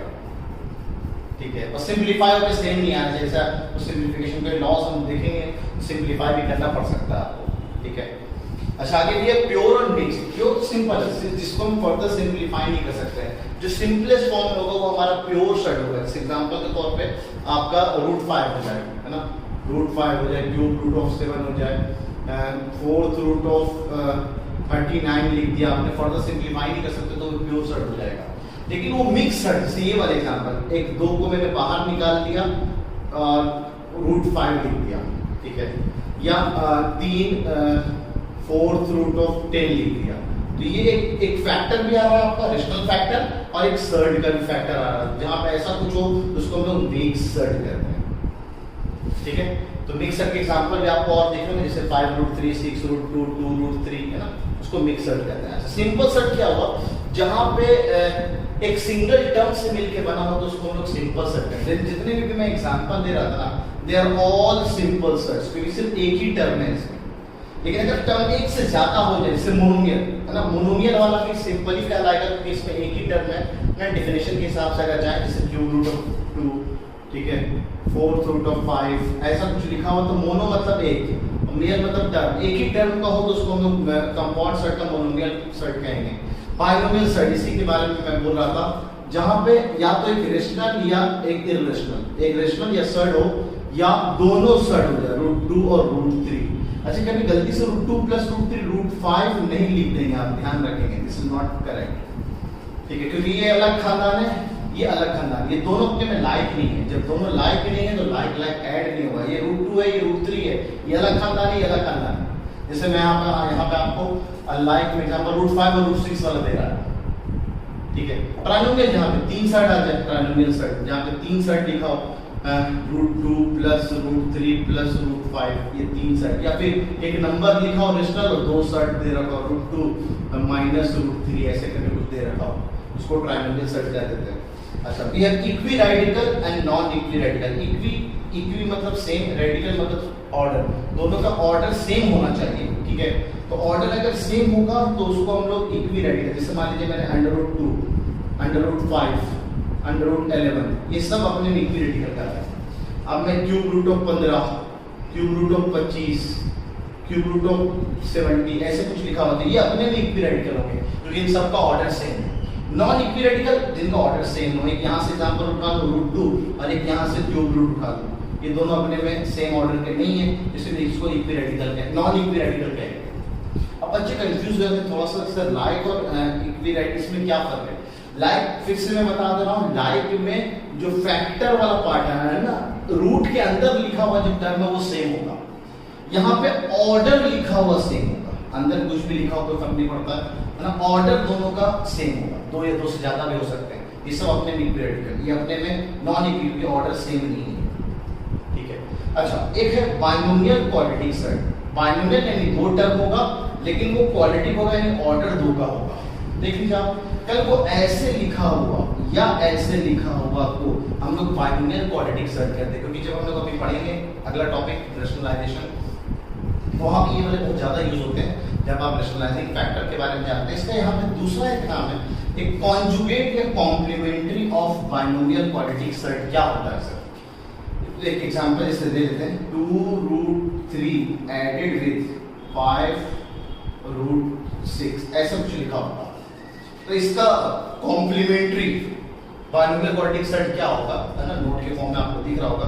तो इसमें ऐसा क्या मल्टीप्लाई करें, ये भी रेशनल नंबर है, वो रेशनल बन जाए, तो कहते हैं इसके जस्ट उल्टा साइन से मल्टीप्लाई कर दीजिए, आप बीच का साइन चेंज कर दीजिए, इन दोनों को मल्टीप्लाई कर दीजिएगा, वो रेशनल बन जाएगा, ये दोनों का मल्टीप्लिकेशन। तो ये दोनों एक दूसरे के कंजुगेट है, कॉम्प्लीमेंट्री है। कल को पूछे इसका कॉम्प्लीमेंट्री सेट कौन सा है, तो आप ये बताना, और इसका कॉम्प्लीमेंट्री तो आप ये बताना, और भी एग्जांपल आपको दिख रहे होंगे। तो सर टाइप्स ऑफ सेट्स को बहुत अच्छे से याद रखना है, सबसे पहले कुछ नहीं याद रखना है, सबसे ज्यादा काम क्या है बस आपके लाइक सेट और अनलाइक। लाइक आपको पता होना चाहिए, लाइक भी आगे हम यूज करेंगे, एडिशन में सब बच्चे गलतियां कर देते हैं, ठीक है, तो उसमें आपको घबराना नहीं है, ठीक है। ये सब नहीं यूज होता है, हम लोग भी भूल जाते हैं यार, क्योंकि ये सब चीजें पढ़ाते नहीं हम लोग, बस एक डिफिनेशन का पार्ट है, बस आपको पता होना चाहिए भाई ये ऐसा होता है, आगे जाके कभी 11th में भी यूज नहीं होगा, बस आपको ये सब सर्च में जो ऑपरेशन हम लोग सीखेंगे वो आपको बहुत अच्छे से आना चाहिए, और उसके लॉज, जो अभी लॉज पढ़ने वाले सबसे इंपॉर्टेंट पार्ट, ठीक है। तो वीडियो को पॉज करके यहाँ तक जो कुछ भी उतारना है उतारने, या फिर आप लोग स्क्रीन पे ब्लिंक करा वो उतार लें आप, ठीक है। तो फिर हम लोग आगे लॉज ऑफ सर्च को पढ़ते हैं। तो ये कुछ लॉज हैं जो कि सर्च पे आपको पता होना चाहिए एकदम, ठीक है। तो शुरू करते हैं। सबसे पहला लॉ ना जो मैं बताते आ रहा हूँ, nth root of a can be a की पावर 1/n ना, 1/n, जहाँ पे n भी ये कंडीशन सही है, तो आपको पता है, मैं थोड़ी देर पहले ही बताया था आपको, n कभी 1 नहीं होगा, जो भी होगा वो ये पॉजिटिव इंटीजर्स होंगे, यही वाले सिर्फ इंटीजर, कभी 2.3, यानी कभी आपको ऐसा नहीं लिखेगा 2/5 रूट ऑफ 10 कितना होगा, ऐसा लिखना एब्सर्ड है ना, मैथ में इनअप्रोप्रिएट या डिफाइंड नहीं है मैथ में, ठीक है। एक और चीज है जो आपको नहीं डिफाइंड, अगर मैं आपको एक बात बता दूं, चलिए जब बात खोलिए तो यही हम नोट के फॉर्म में लिखेंगे, ये अगर यहाँ पे 2n दे दो, ठीक है, और यहाँ पे a लिखो, टू बी डिफाइंड, अगर ये मैथ में डिफाइंड है, 2n का मतलब अब n कुछ भी पुट करो इनमें से, तो जो भी यहाँ पे लिखा होगा दैट विल बी इवन, यानी ऐसा कल को मैं बोल दूं इवेंट रूट ऑफ a कोई नंबर लिखा हुआ है और ये डिफाइंड है, ये डिफाइंड तभी होगा when a is greater than equal to 0, अंदर लिखा हुआ चीज सिर्फ पॉजिटिव होना चाहिए। सिर्फ पॉजिटिव नंबर का ही आप स्क्वायर रूट या फोर्थ रूट या सिक्स्थ रूट निकाल सकते हैं, ठीक है। और सेम बात अगर कल को यहाँ पे ऑड नंबर लिखा हुआ, ऑड नंबर को 2n + 1 2n - 1 से लिख सकते हैं, n मिनिमम 2 है, ठीक है, तो माइनस भी चल सकता है, प्लस लिखा हो या माइनस लिखा हो, ये रूट लिया गया हो a का, ठीक है, तो यहाँ पे डायरेक्टली ये जो लिखा हुआ ये odd root to be defined है ना, टू बी डिफाइंड। अब यहाँ पे ऑड है तो नेगेटिव में भी जा सकते हैं, तो यहाँ पे एक कुछ भी रियल नंबर ले लो, ये हमेशा डिफाइंड है। यानी आप कल को मैं बोलूँ क्यूब रूट ऑफ 8 या -8 कितना होगा, आप बोलोगे सर -8 को -2 लिख सकते हैं, और आपने क्यूब रूट का ये 3 बाहर निकल के -2 आंसर हो जाएगा, यानी ये चीज डिफाइंड है। क्यूब रूट ऑफ, यानी cube root of negative number हम निकाल सकते हैं, fifth root of negative number हम निकाल सकते हैं। लेकिन अगर कल को मैं बोलता स्क्वायर रूट ऑफ -8 कितना होगा, -8, तो this will not be real, this is not a real number, ये रियल नंबर है ही नहीं, इमेजिनरी में चला जाएगा चीज़। आपके लेवल में 10 से ऊपर ना कॉम्प्लेक्स नंबर वगैरह जब पढ़ते हैं तो ये सब आयोटा के फाउंडेशन लोग देख सकते हैं, ठीक है। तो ये रियल तो नहीं होगा, तो ये चीज़ मैथ में डिफाइंड नहीं है।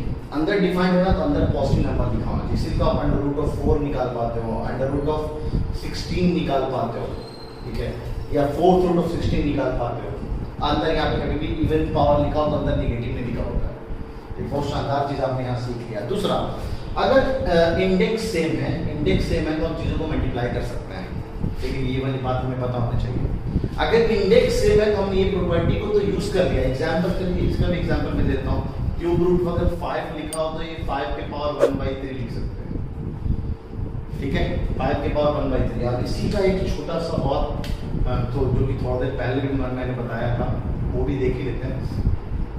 अगर ऐसा लिखा हो p a के पावर में q है, दिस इज इनडायरेक्टली a के पावर q के होल पावर में 1/p पावर मल्टीप्लाई कर दिया a के पावर में q/p।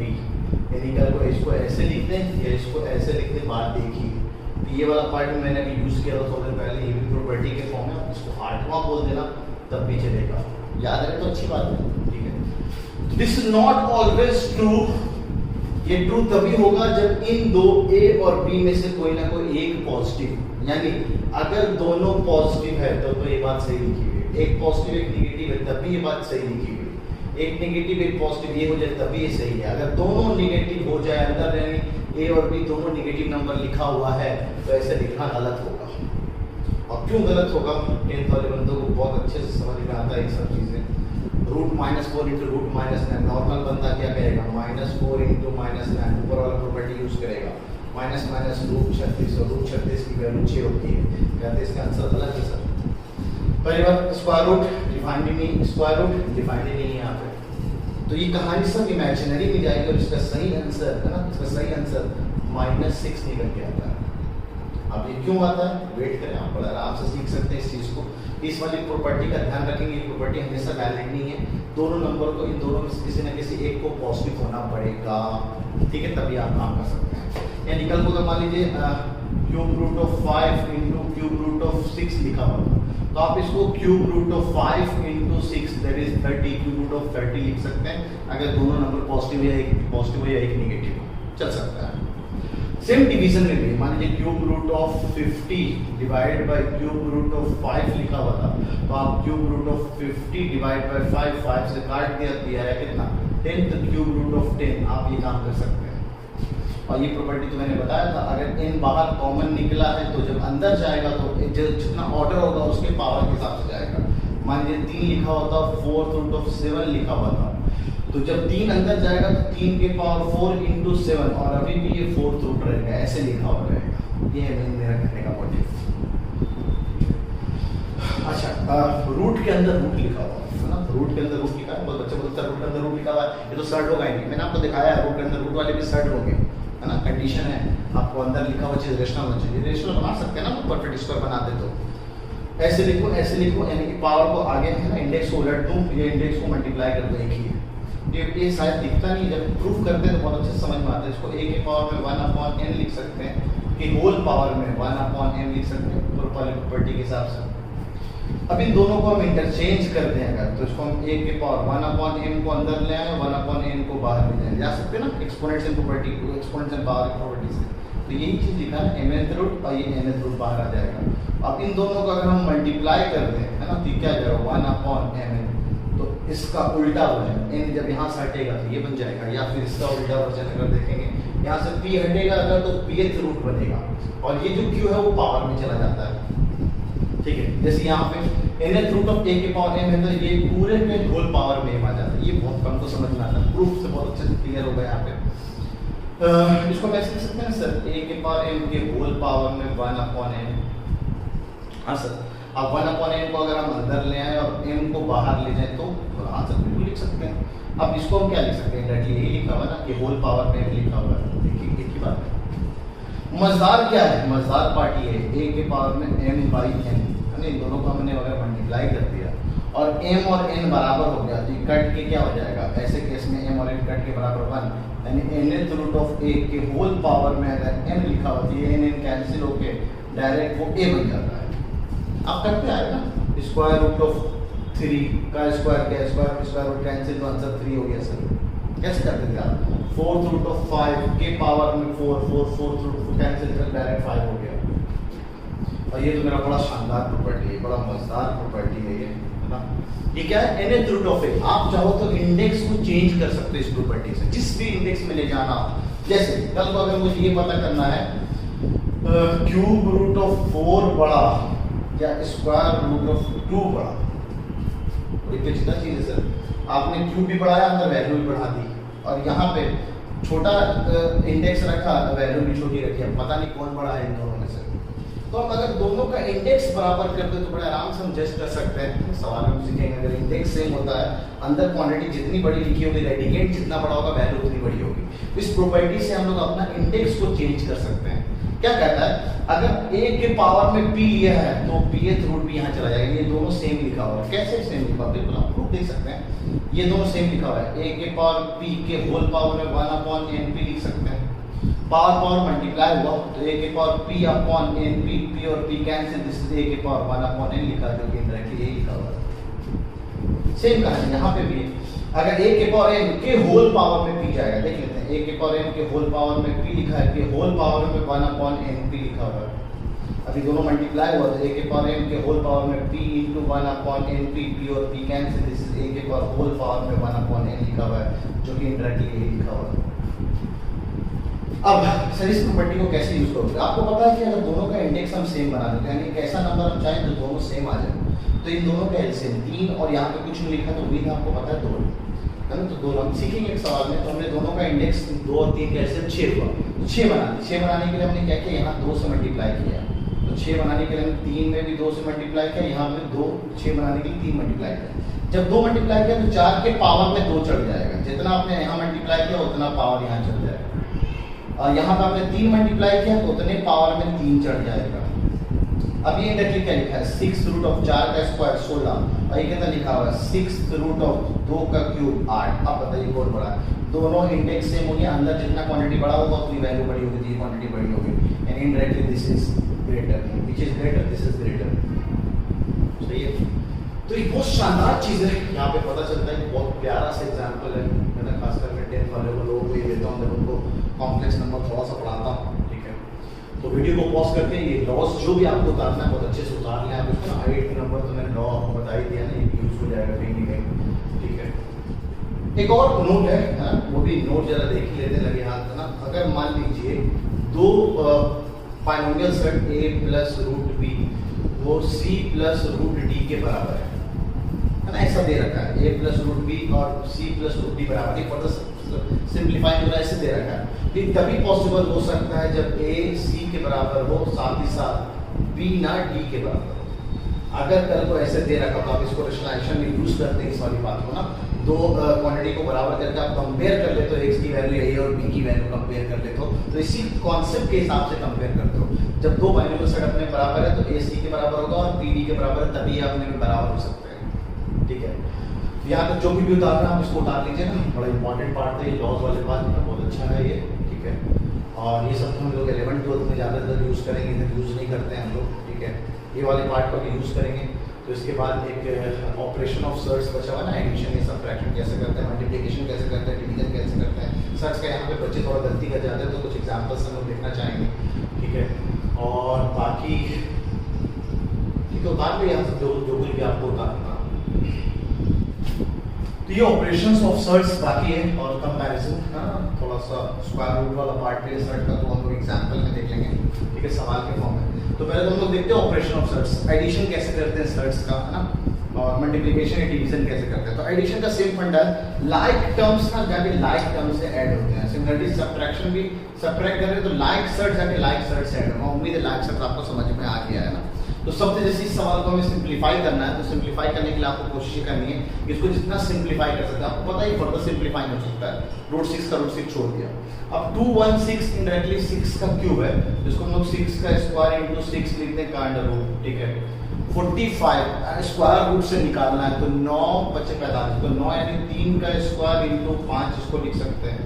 और 80 है 80 16 85 16 यानी 4 का स्क्वायर इंटू 5 लिख सकते हैं इसको। और इसको हम फर्दर सिंपलीफाई कर ही नहीं सकते ना, सिंपलेस्ट फॉर्म में ले आए, ये मैं कहने का मतलब। या जो सर्ट्स के फॉर्म में दे रखा है, जो टर्म दे रखा है उसी के टर्म में तोड़ लो आप। जैसे ये 15√6 है, और ये जब बाहर निकलेगा तो एक 6 बाहर हो जाएगा, तो 6√6 लिखा हुआ है। तो ये दोनों अपने में लाइक टर्म हो गए, क्योंकि इसका जो सर्ट पार्ट है और इसका जो सर्ट पार्ट है दोनों सेम है, ये अपने में लाइक हुआ, यानी इनमें जोड़ घटाव चल सकता है अपने में। अच्छा, ये एक 3 बाहर आ गया, 3√5 बन जाएगा, और एक 4 बाहर आ जाएगा, तो 4√5 बन जाएगा।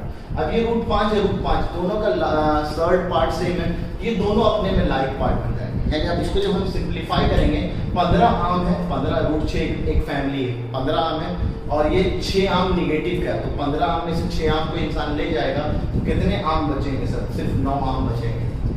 सिमिलरली अब आम नहीं है, इमली है, √5 3 है और बेचारा 4 लेके चला गया, तो नेगेटिव में ले गया ना आपके लिए, तो ये माइनस का √5 बच गया। अब इसको ये नहीं कि √6 में से √5 घटा कर √1 लिख देंगे, कभी ऐसा नहीं होता है। √x को हम √y में जोड़ें और वो √x + y ऐसे हो जाएगा। या सिंपल को अगर हम सब्ट्रैक्ट कर रहे हैं तो ये √x - y हो जाएगा। ऐसा नहीं होता है, ये प्रॉपर्टीज नहीं चलती है, ठीक है, इसका ख्याल रखना है।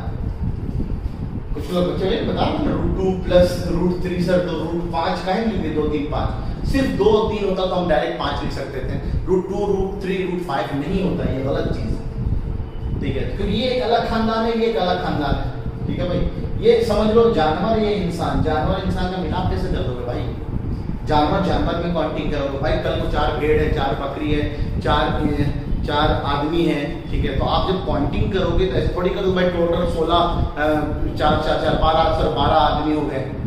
आप तो भेड़ को भेड़ में ही काउंट करोगे ना भाई, ठीक है। वही सेम चीज, √2 एक अलग खानदान चल रहा है, √3 का अलग खानदान चल रहा है, ठीक है। ये पूरे ना बहुत अलग अलग के सर्ट्स हो सकते हैं। कल को मैं यहाँ पे एक √7 भी ले आऊँ तो उसका कोई लेना देना इनसे नहीं होगा, वो अपने खानदान में चल रहा होगा सब चीजें। इस सब का ख्याल रखेंगे। इसके बाद पहले भी डीपीपी में आ चुका है ये वाली चीज। सिमिलरिटी मल्टीप्लिकेशन अगर हम लोग करते हैं तो इसमें मोस्टली ना प्रॉपर्टीज की जरूरत पड़ती है। जो आपने प्रॉपर्टीज या लॉज आपने पढ़ा, ठीक है, वो लॉज आपके यहाँ पे काम आते हैं। जैसे अब दोनों का इंडेक्स सेम है, तो इसको हम सेम इंडेक्स में √4 × 22 लिख सकते हैं। अब 4 is 2 × 2, 22 is 2 × 11, this is cube root. अब ये 3 का पेयर बन गया, तो ये बाहर आ जाएगा 2, और ये क्यूब रूट ऑफ 11 लिखा जाएगा सिंपलेस्ट फॉर्म में। उसको हम ऐसे सिंपलीफाई कर सकते हैं। सेम है, दोनों का इंडेक्स सेम है, जिसको हम cube root of 64 divide by directly cube root of 8 लिखा हुआ है, जिसको हम लोग क्यूब रूट ऑफ 64/8 8 से काट लिया तो ये 8, this is cube root of 8 that is exactly 2 लिखा हुआ है। ऐसे कर सकते हैं।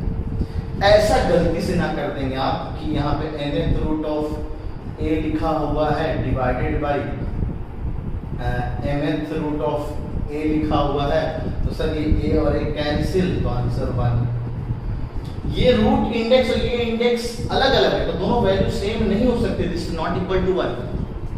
समझने का, या सर मान लीजिए कल को nth root of a into b लिखा होता और डिवाइडेड बाय b लिखा होता, सो ये b और b उड़ा दो, बिल्कुल सब गलत चीजें। This is not equal to nth root of a, सिर्फ ये nth रूट ऑफ a नहीं बचेगा, गलत चीज है। जब b को आप अंदर ले जाओगे डिवीजन में तो b की पावर n के साथ जाएगा, है ना, क्योंकि इनडायरेक्टली क्या लिखा हुआ है 1/b nth root of a into b लिखा हुआ है, तो ये अंदर जाएगा तो 1/b के पावर n के फॉर्म में जाएगा अंदर। तो ये सब छोटे छोटे ब्लंडर होते हैं, ये सब ब्लंडर को लगाने से पहले क्या ऐसा कर सकते हैं, पर प्रॉपर्टी अप्लाई करके देख लेना क्या ऐसा किया जा सकता है कि नहीं किया जा सकता है। ठीक है, तो मल्टीप्लिकेशन और डिवीजन में मोस्टली हम लोग प्रॉपर्टीज से काम चला लेते हैं, इसलिए प्रॉपर्टीज को बहुत अच्छे से समझ में आना चाहिए, लॉस को अच्छे से समझ में आना चाहिए आपको। Now we have comparison of two search. Search को कंपेयर करना तो तीन तरह से बहुत है। एक सवाल मैंने कराया था which of the following is greater, है ना, बड़ा कौन छोटा कौन है। फ्रैक्शन में भी हम लोग देखा था, अगर पता करना है फ्रैक्शन में कौन क्वांटिटी बड़ी है छोटी है तो हम डिनोमिनेटर न्यूमरेटर के फंडे से काम चला लेते हैं। यहाँ पे आप बड़े आराम से पता कर सकते हैं अगर इंडेक्स सेम, अभी मैंने इंडेक्स सेम का बनाया था, यानी मान लीजिए जैसे लिखा हुआ है nth रूट ऑफ a और ये दे रखा है a ना b से बड़ा है, nth रूट ऑफ a और nth रूट ऑफ b दे रखा है। a अगर b से बराबर है दोनों का इंडेक्स सेम है तो इंप्लाइज डैम श्योर आप ऐसा बोल सकते हो nth root of a will always be greater than nth root of b। Example के फॉर्म में अगर मैं आपसे बोलूं अंडर रूट ऑफ 100 और अंडर रूट ऑफ a कितना है 400, ठीक है, 400 आपको पता है 20, 100 कितना होगा 10, ठीक है। देखिए दोनों में दो दो यहाँ छुपा था, इंडेक्स जिसका बड़ा था वैल्यू उतनी बड़ी निकल के आएगी। तो जो इंडेक्स बड़ा होगा, है ना, यानी यहाँ पर आप ऐसे समझ सकते हो इंडेक्स अगर सेम है तो quantity is directly proportional to radicand, जिसका रेडिकेंट बड़ा होगा वैल्यू उतनी बड़ी होगी, है ना। तो इस केस में this is directly proportional to radicand, जितना बड़ा रेडिकेंट है ना वैल्यू उतनी बड़ी होगी, value is directly proportional to radicand, radicand जितना बड़ा होगा वैल्यू उतनी बड़ी होगी, ठीक है। अच्छा सर अगर रेडिकेंट सेम हो जाए तो क्या कहेंगे आप, रेडिकेंट को सेम कर दो आप, जैसे ऐसा कुछ लिखा हुआ ना ये और ये इंडेक्स अलग है लेकिन अंदर लिखा हुआ चीज सेम, और ये मैंने बोल रखा है कि n ना सर m से बड़ा है। अब कहानी क्या होती है, कहते सर कहानी उल्टी हो जाती है, जो जितना छोटा होगा वो उतनी बड़ी वैल्यू देगा।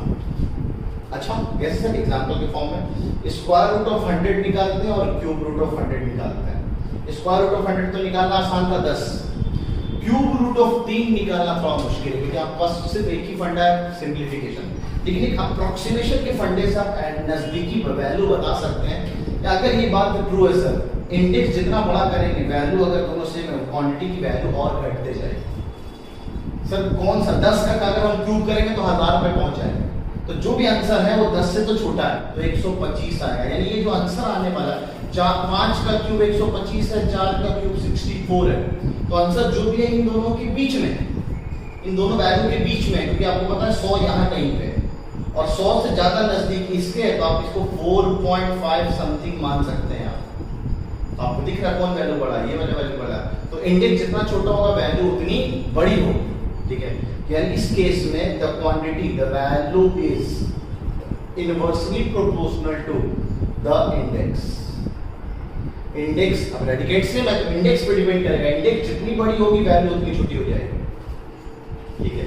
अच्छा सर ना तो इंडेक्स और ना ही रेडिकेंट, अब दोनों में कोई भी सेम नहीं, यहाँ पे nth रूट ऑफ a लिखा है, यहाँ पे nth रूट ऑफ b लिखा है, अब क्या करेंगे, तो कहते हैं ऐसे केस में either you move to case 1 और case 2, best is directly proportional, यहाँ पे चल रहा है case 1, therefore best option is case 1। Case 1 में चले जाओ, इंडेक्स को सेम कर दो, case 1 by making index same, दोनों का इंडेक्स सेम कर दो बाय मेकिंग इंडेक्स सेम। अभी मैंने तरीका बताया इंडेक्स सेम कैसे करते हैं, by taking the LCM of n, m और इंडेक्स को हम उसी के बराबर इसके एलसीएम के बराबर कर लेते हैं, प्रॉपर्टी को यूज कर लो, ठीक है। इस तरह से हम लोग कर सकते हैं।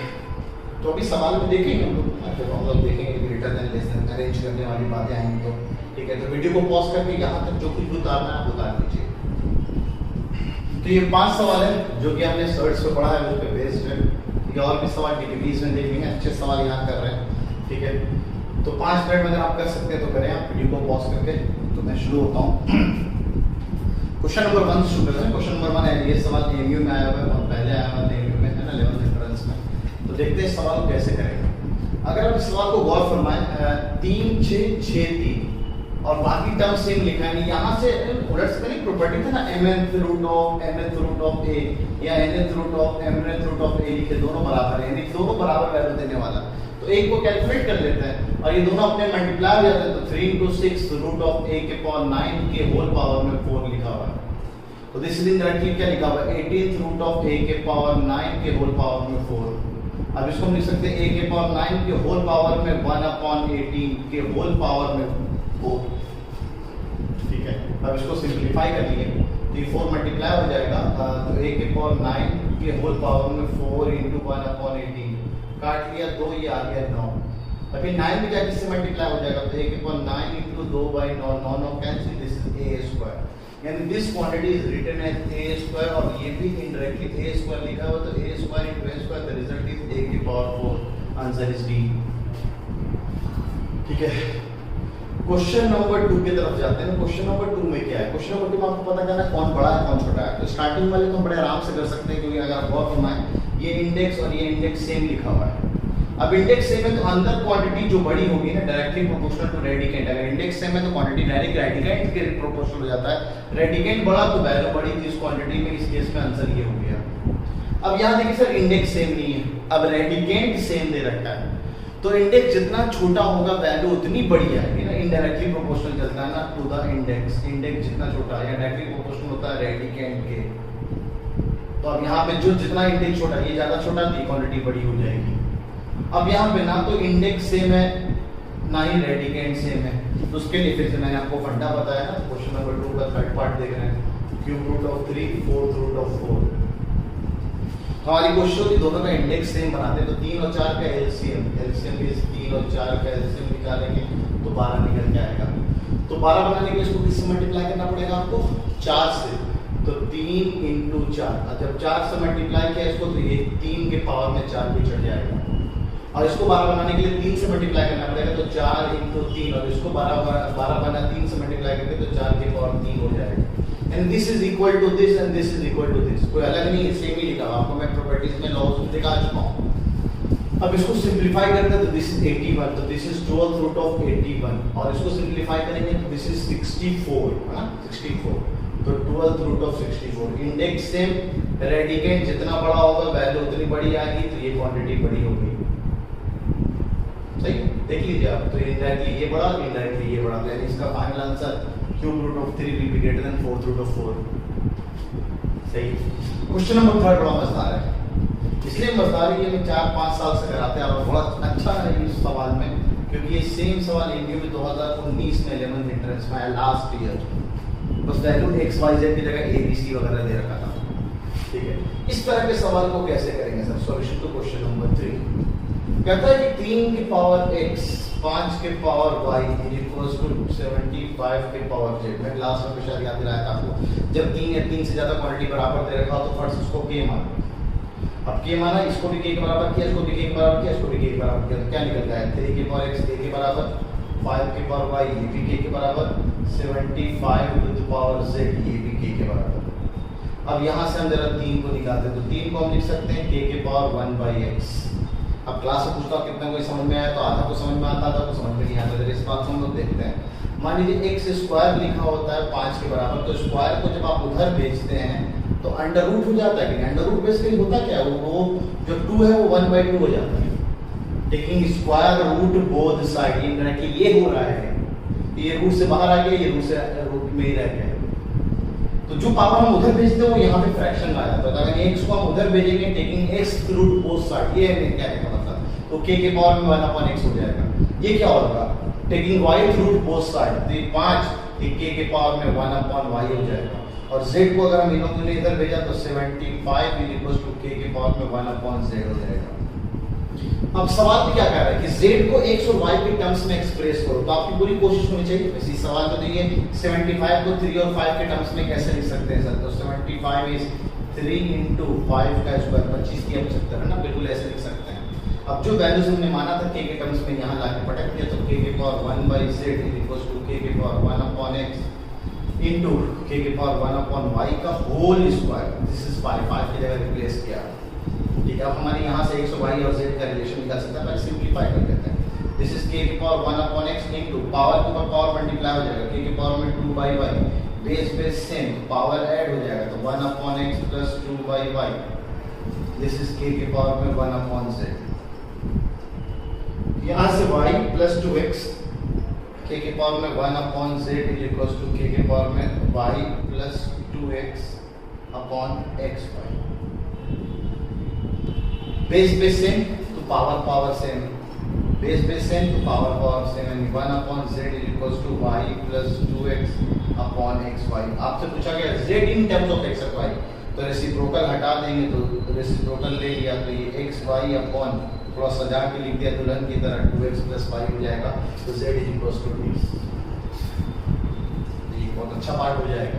ठीक है, वीडियो को पॉज करके यहाँ तक जो कुछ उतारना है उतार लीजिए। क्वेश्चन नंबर 4 और 5 तो सिंपल है। ठीक है, क्वेश्चन नंबर 4 देखते हैं। ठीक है, स्क्वायर रूट वाला पार्ट में ऑलरेडी पहले भी ऐसा कराया हुआ हूँ। क्वेश्चन नंबर 4 में क्या है, अगर आपको ये चीज क्लिक कर जाए कि स्क्वायर रूट निकालना है इसका, यानी आपसे क्या पूछा गया है क्वेश्चन नंबर 4 के फर्स्ट पार्ट में, अंडर रूट 7 प्लस 4 रूट 3 क्या होगा। अभी थोड़ा जब मैं सर्च का एग्जांपल ले रहा था तो शायद यही वाला एग्जांपल लिया था मैंने कि सर 4 है तो 4 को हम 2 इंटू 2 लिखा और रूट 3 को अलग कर दिया, ये 2 इसको a बोल दिया और ये b चला गया, तो a यानी a का स्क्वायर, यानी 7 को हम 4 में और 3 में तोड़ दें अगर तो कहानी हमारी आसान हो सकती है। इसको हम 2 का स्क्वायर लिखते हैं, 3 को रूट 3 का स्क्वायर लिख दो प्लस 2ab बन जाएगा, तो ये इनडायरेक्टली बन जाएगा sir a square plus b square plus 2ab that is a plus b का होल स्क्वायर। रूट से जब बाहर निकलेगा तो 2 plus root 3 will be the answer. और भरोसा नहीं तो इसका स्क्वायर करके देख लो, 4 ऑप्शन में अगर होता तो इसका स्क्वायर करके देख लेते, ये मिल जाता है। इसका एक और फंडा है सर, इसका एक और फंडा ये हो सकता है, मैं आपको जनरलाइज कर देता हूँ कि कल को मान लीजिए ऐसे लिखा होगा,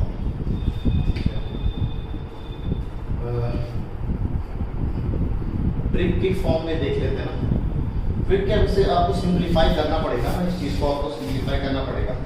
ठीक है, कि आप इसको फर्दर सिंप्लीफाई करके ऐसे लिखो तो ज़्यादा अच्छा होगा ना, a प्लस रूट बी के फॉर्म में ऐसे लिखा होगा।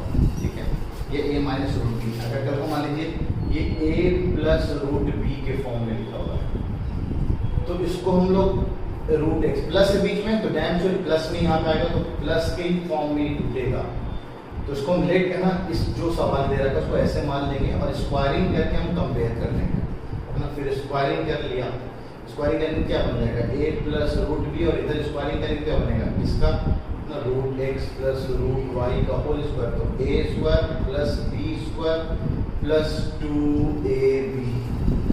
हमें x और y चाहिए। ठीक है, तो हमें अभी जस्ट थोड़ा देर पहले आपको नोट बताया था ना, अगर एक क्वांटिटी रेशनल नंबर लिखा हुआ है इधर वाला रेशनल नंबर बराबर इंप्लाइज, यानी a जो होगा वो x प्लस वाई के बराबर होगा और रूट b जो होगा 2 under root x under root y के बराबर होगा। स्क्वायरिंग कर दिया तो ये 4xy के बराबर हो जाएगा। x प्लस वाई हमें पता है, x माइनस वाई कहीं से पता चल जाए तो हमारा कमाल हो सकता है, तो हम लोग जानते हैं कि x minus y can be written as है ना, x माइनस वाई का होल स्क्वायर, यानी रूट ले लो आप, x माइनस वाई का होल स्क्वायर ले लेते हैं ना, x प्लस वाई का होल स्क्वायर माइनस 4xy के बराबर होता है, ये हम इसका लिख सकते हैं। This is x plus y, x plus y हमें a दे रखा है तो a स्क्वायर माइनस 4xy ये b के बराबर हो गया, अंडर रूट ले लिया तो इधर पहुंच गया, तो x माइनस वाई की जो वैल्यू हुई under root x square a square minus b के बराबर, तो x माइनस वाई की जो वैल्यू हुई वो under root a square minus b के बराबर। अब दो इक्वेशन है, दो अननोन है, तो इन दोनों को जोड़ दिए अगर तो x वाई वाई कैंसिल हो जाएगा, तो 2x equals to a plus under root a square minus b implies x की वैल्यू जो हो जाएगी a plus under root a square minus b के बराबर और डिवाइडेड बाई 2, ये तो x हो जाएगा हमारा। और y जो होगा वो क्या निकल के आएगा, y हो गया, इन दोनों को सब्ट्रैक्ट कर देते हैं माइनस, तो ये प्लस 2 x कैंसिल, ये माइनस में चला जाएगा, तो a minus under root a square minus b upon 2 इसके बराबर हो जाएगा। तो उस हिसाब से अगर इस सवाल को हम करने जाए तो कंपेयर करके 7 है 4 को अंदर भेजेंगे तो 4 का स्क्वायर जाएगा ना यहाँ 2 के हिसाब से इंटू 3, तो 7 प्लस 4 का स्क्वायर हो गया 16 3 48, तो रूट 48 लिखा हुआ है। तो a की वैल्यू हो गई 7 और b की वैल्यू हो गई 48, ठीक है। अब यहाँ लाके पटक लेते हैं, तो यहाँ से x की वैल्यू जो आ गई दैट इज a प्लस, तो a की value 7 plus under root a square in 49 minus 48 upon 2, तो this is 7 plus 1 upon 2 that is 4, a की वैल्यू 4 आ रही है, ठीक है, सॉरी x की वैल्यू 4 आ रही है, ठीक है, और y की वैल्यू क्या हो जाएगी 7 माइनस 1 अपॉन 2, सेम चीज़ नहीं, 1 बन जाएगा नेगेटिव के साथ, तो ये हो जाएगा 6 अपॉन 2 इज 3, देयरफॉर इसका जो स्क्वायर रूट निकालेंगे वो क्या होगा root x plus root y हमारा आंसर, तो 4 पटक दिया और 3, 4 हो जाएगा 2, 2 plus root 3 answer 2 plus root 3, यानी कल को अगर under root a plus root b लिखा हुआ हो, the trick part the result is always this under root x under root y, और x की वैल्यू ये होगी और y की वैल्यू ये होगी। बड़े आराम से अगर ऐसे कंपेयर करना चाहो ऐसे भी कर सकते हो आप, ठीक है। इसमें जो कुछ उतारना उतार लो, सेम इसी फंडे से फिर से यहाँ पे बस आपको अगर कल को under root a minus root b निकालना हो तो उस केस में under root x minus under root y consider करो, और इस तरह से आप फंडा उतार लो, उसका फंडा क्या निकल के आएगा इसी कॉन्सेप्ट में से, ठीक है। ये चीज़ अगर आपको नहीं पता तो आइडेंटिटीज के अंदर ये चीज़ सीख जाएंगे हम लोग पॉलिनोमियल के अंदर, वो भी 8th क्लास में आप लोग इतना सीख चुके होंगे, ठीक है। इसी क्वेश्चन नंबर 2 10 है इसका, तो इसको थोड़ा सिंप्लीफाई करने के लिए हम क्यों ना पहले ना 2 आगे निकालना, हम बेसिक वाले तरीके से लाना चाह रहे हैं। 2 आगे निकाले, 2 निकालने के लिए हम कहते हैं यहाँ पे 4 होना चाहिए, 4 कॉमन लिया तो 21 बना, तो ये 2 टाइम्स 21 लिख सकते हैं, क्योंकि 4 अंदर जाएगा तो 4 इंटू 21 ना 4 अंदर बनेगा। अब ये 21 को हम लिख सकते हैं 2 into 3 into root 7, root 3 into root 7, यानी 10 को हमें 3 और 7 के टर्म्स में तोड़ना है, बस कहानी हो गई खत्म, ठीक है। तो this can be written as root 3 का स्क्वायर प्लस रूट 7 का square minus 2 times root 3 into root 7 का under root, a square plus b square minus 2ab, this is root 7, बड़ा तो रूट 7 है, छोटा है रूट 3, तो बड़ा माइनस छोटा का होल स्क्वायर अंडर रूट, तो this is root 7 minus root 3 और फाइनल आंसर, इसका आंसर रूट 7 माइनस रूट 3 आ जाएगा। भरोसा है तो स्क्वायर करके देखो, a square 7, b square 3, 7 3 10 minus 2 times this into this, यही आ जाएगा। और अगर इस तरह से भी फंडे से जाना चाहते हैं आप, इस तरह के फंडे से भी चले जाएंगे आप, कोई दिक्कत नहीं है। क्वेश्चन नंबर 4, क्वेश्चन नंबर 4 के बाद भी क्वेश्चन नंबर 5। क्वेश्चन नंबर 5 आसान है, आसान इन द सेंस कि बस आपको प्योर शर्ट में लिखना है, प्योर शर्ट में मतलब सब कुछ अंदर लिखा होना चाहिए, बाहर कुछ नहीं होना चाहिए, ठीक है। जैसे पहला वाला सवाल को प्योर शर्ट में लिखना है, तो this is 2/3 cube root of 108 लिखा हुआ है, तो यानी इसको भी हमें अंदर लेके जाना है, इसको भी अंदर अगर हम ले जाएंगे तो पहले तो इसको सिंप्लीफाई 108 के पावर में 1/3 लिखा हुआ है, ठीक है, या फिर ऐसा करो 2/3 को अंदर ले जाएंगे, 2/3 को अंदर ले जाएंगे, 2/3 का क्यूब जाएगा अंदर, सिर्फ 2/3 नहीं जाएगा, का क्यूब रूट लिखा हुआ है। अब इस क्यूब रूट को हम इसको भी देंगे और इसको भी देंगे, ठीक है, तो ये कितना हो जाएगा, ये तो ऑलरेडी अंदर ले जा चुके हैं, ये 2 इंटू 2 का क्यूब यानी 8 into 108 divide by 3 into 3 into 3, इस तरह से लिख सकते हैं। अब 3 से काट रहे हैं 3 6, 3 से काट रहे हैं 12, 3 से काट रहे हैं 4, 8 जो कि 32, this is cube root of 32 लिखा हुआ है, बस ये हो गया सिंप्लीफाई। क्वेश्चन नंबर 2 की अगर हम बात करें, this is 8 times 4th root of b square. अब यहाँ पे ऑर्डर 4 का है, तो a जब अंदर जाएगा तो 4 की पावर के हिसाब से अंदर जाएगा, तो ये ऐसे लिखा जा सकता है। और अगर इसकी बात करें a स्क्वायर रूट ऑफ, है ना, a प्लस बी, अब यहाँ पे स्क्वायर रूट है तो अंदर जब a जाएगा तो a स्क्वायर के साथ जाएगा, बाकी a प्लस बी लिखा हुआ, इसको मल्टीप्लाई कर लिया तो this is a cube a square b का अंडर रूट लिखा हुआ कि प्योर फॉर्म में ऐसे कन्वर्ट हो गया, ठीक है। तो ये 5 सवाल बड़े अच्छे थे, यहाँ पे सीखने के लिए चीज़ था, यहाँ भी सीखना है, वैसे इसका थ्योरी ध्यान रहे, यहाँ पे आपने स्क्वायर रूट निकालना सीखा है, ठीक है। तो आज के लिए बस इतना ही रखते हैं। अगले टर्न पे वी हैव ए होमवर्क है ना, डीपीपी यानी डीपीपी हम लोग लास्ट में डिस्कस करेंगे इस बार, क्योंकि सर्च रेशनलाइजेशन के पार्ट में सवाल में बहुत कुछ सीखना होता है, थ्योरी तो बहुत कम है रेशनलाइजेशन में, सवाल में बहुत कुछ सीखना पड़ेगा। तो देखेंगे टाइम, क्योंकि आज ज़्यादा टाइम लग गया, उस दिन कम लगे। तो रेशनलाइजेशन का भी डीपीपी उसी दिन डिस्कस कर लेंगे, नहीं उस दिन नहीं करेंगे, सर्च एंड डाइस वाला डिस्कस कर लेंगे उस दिन, क्योंकि रेशनलाइजेशन अगले टाइम पे डिस्कस करेंगे हम लोग, तो ज़्यादा अच्छा होगा। ठीक है, तो इसको उतार लीजिएगा आप अच्छे से, मिलते हैं, आप अपना ख्याल रखें, दुआओं में याद रखें।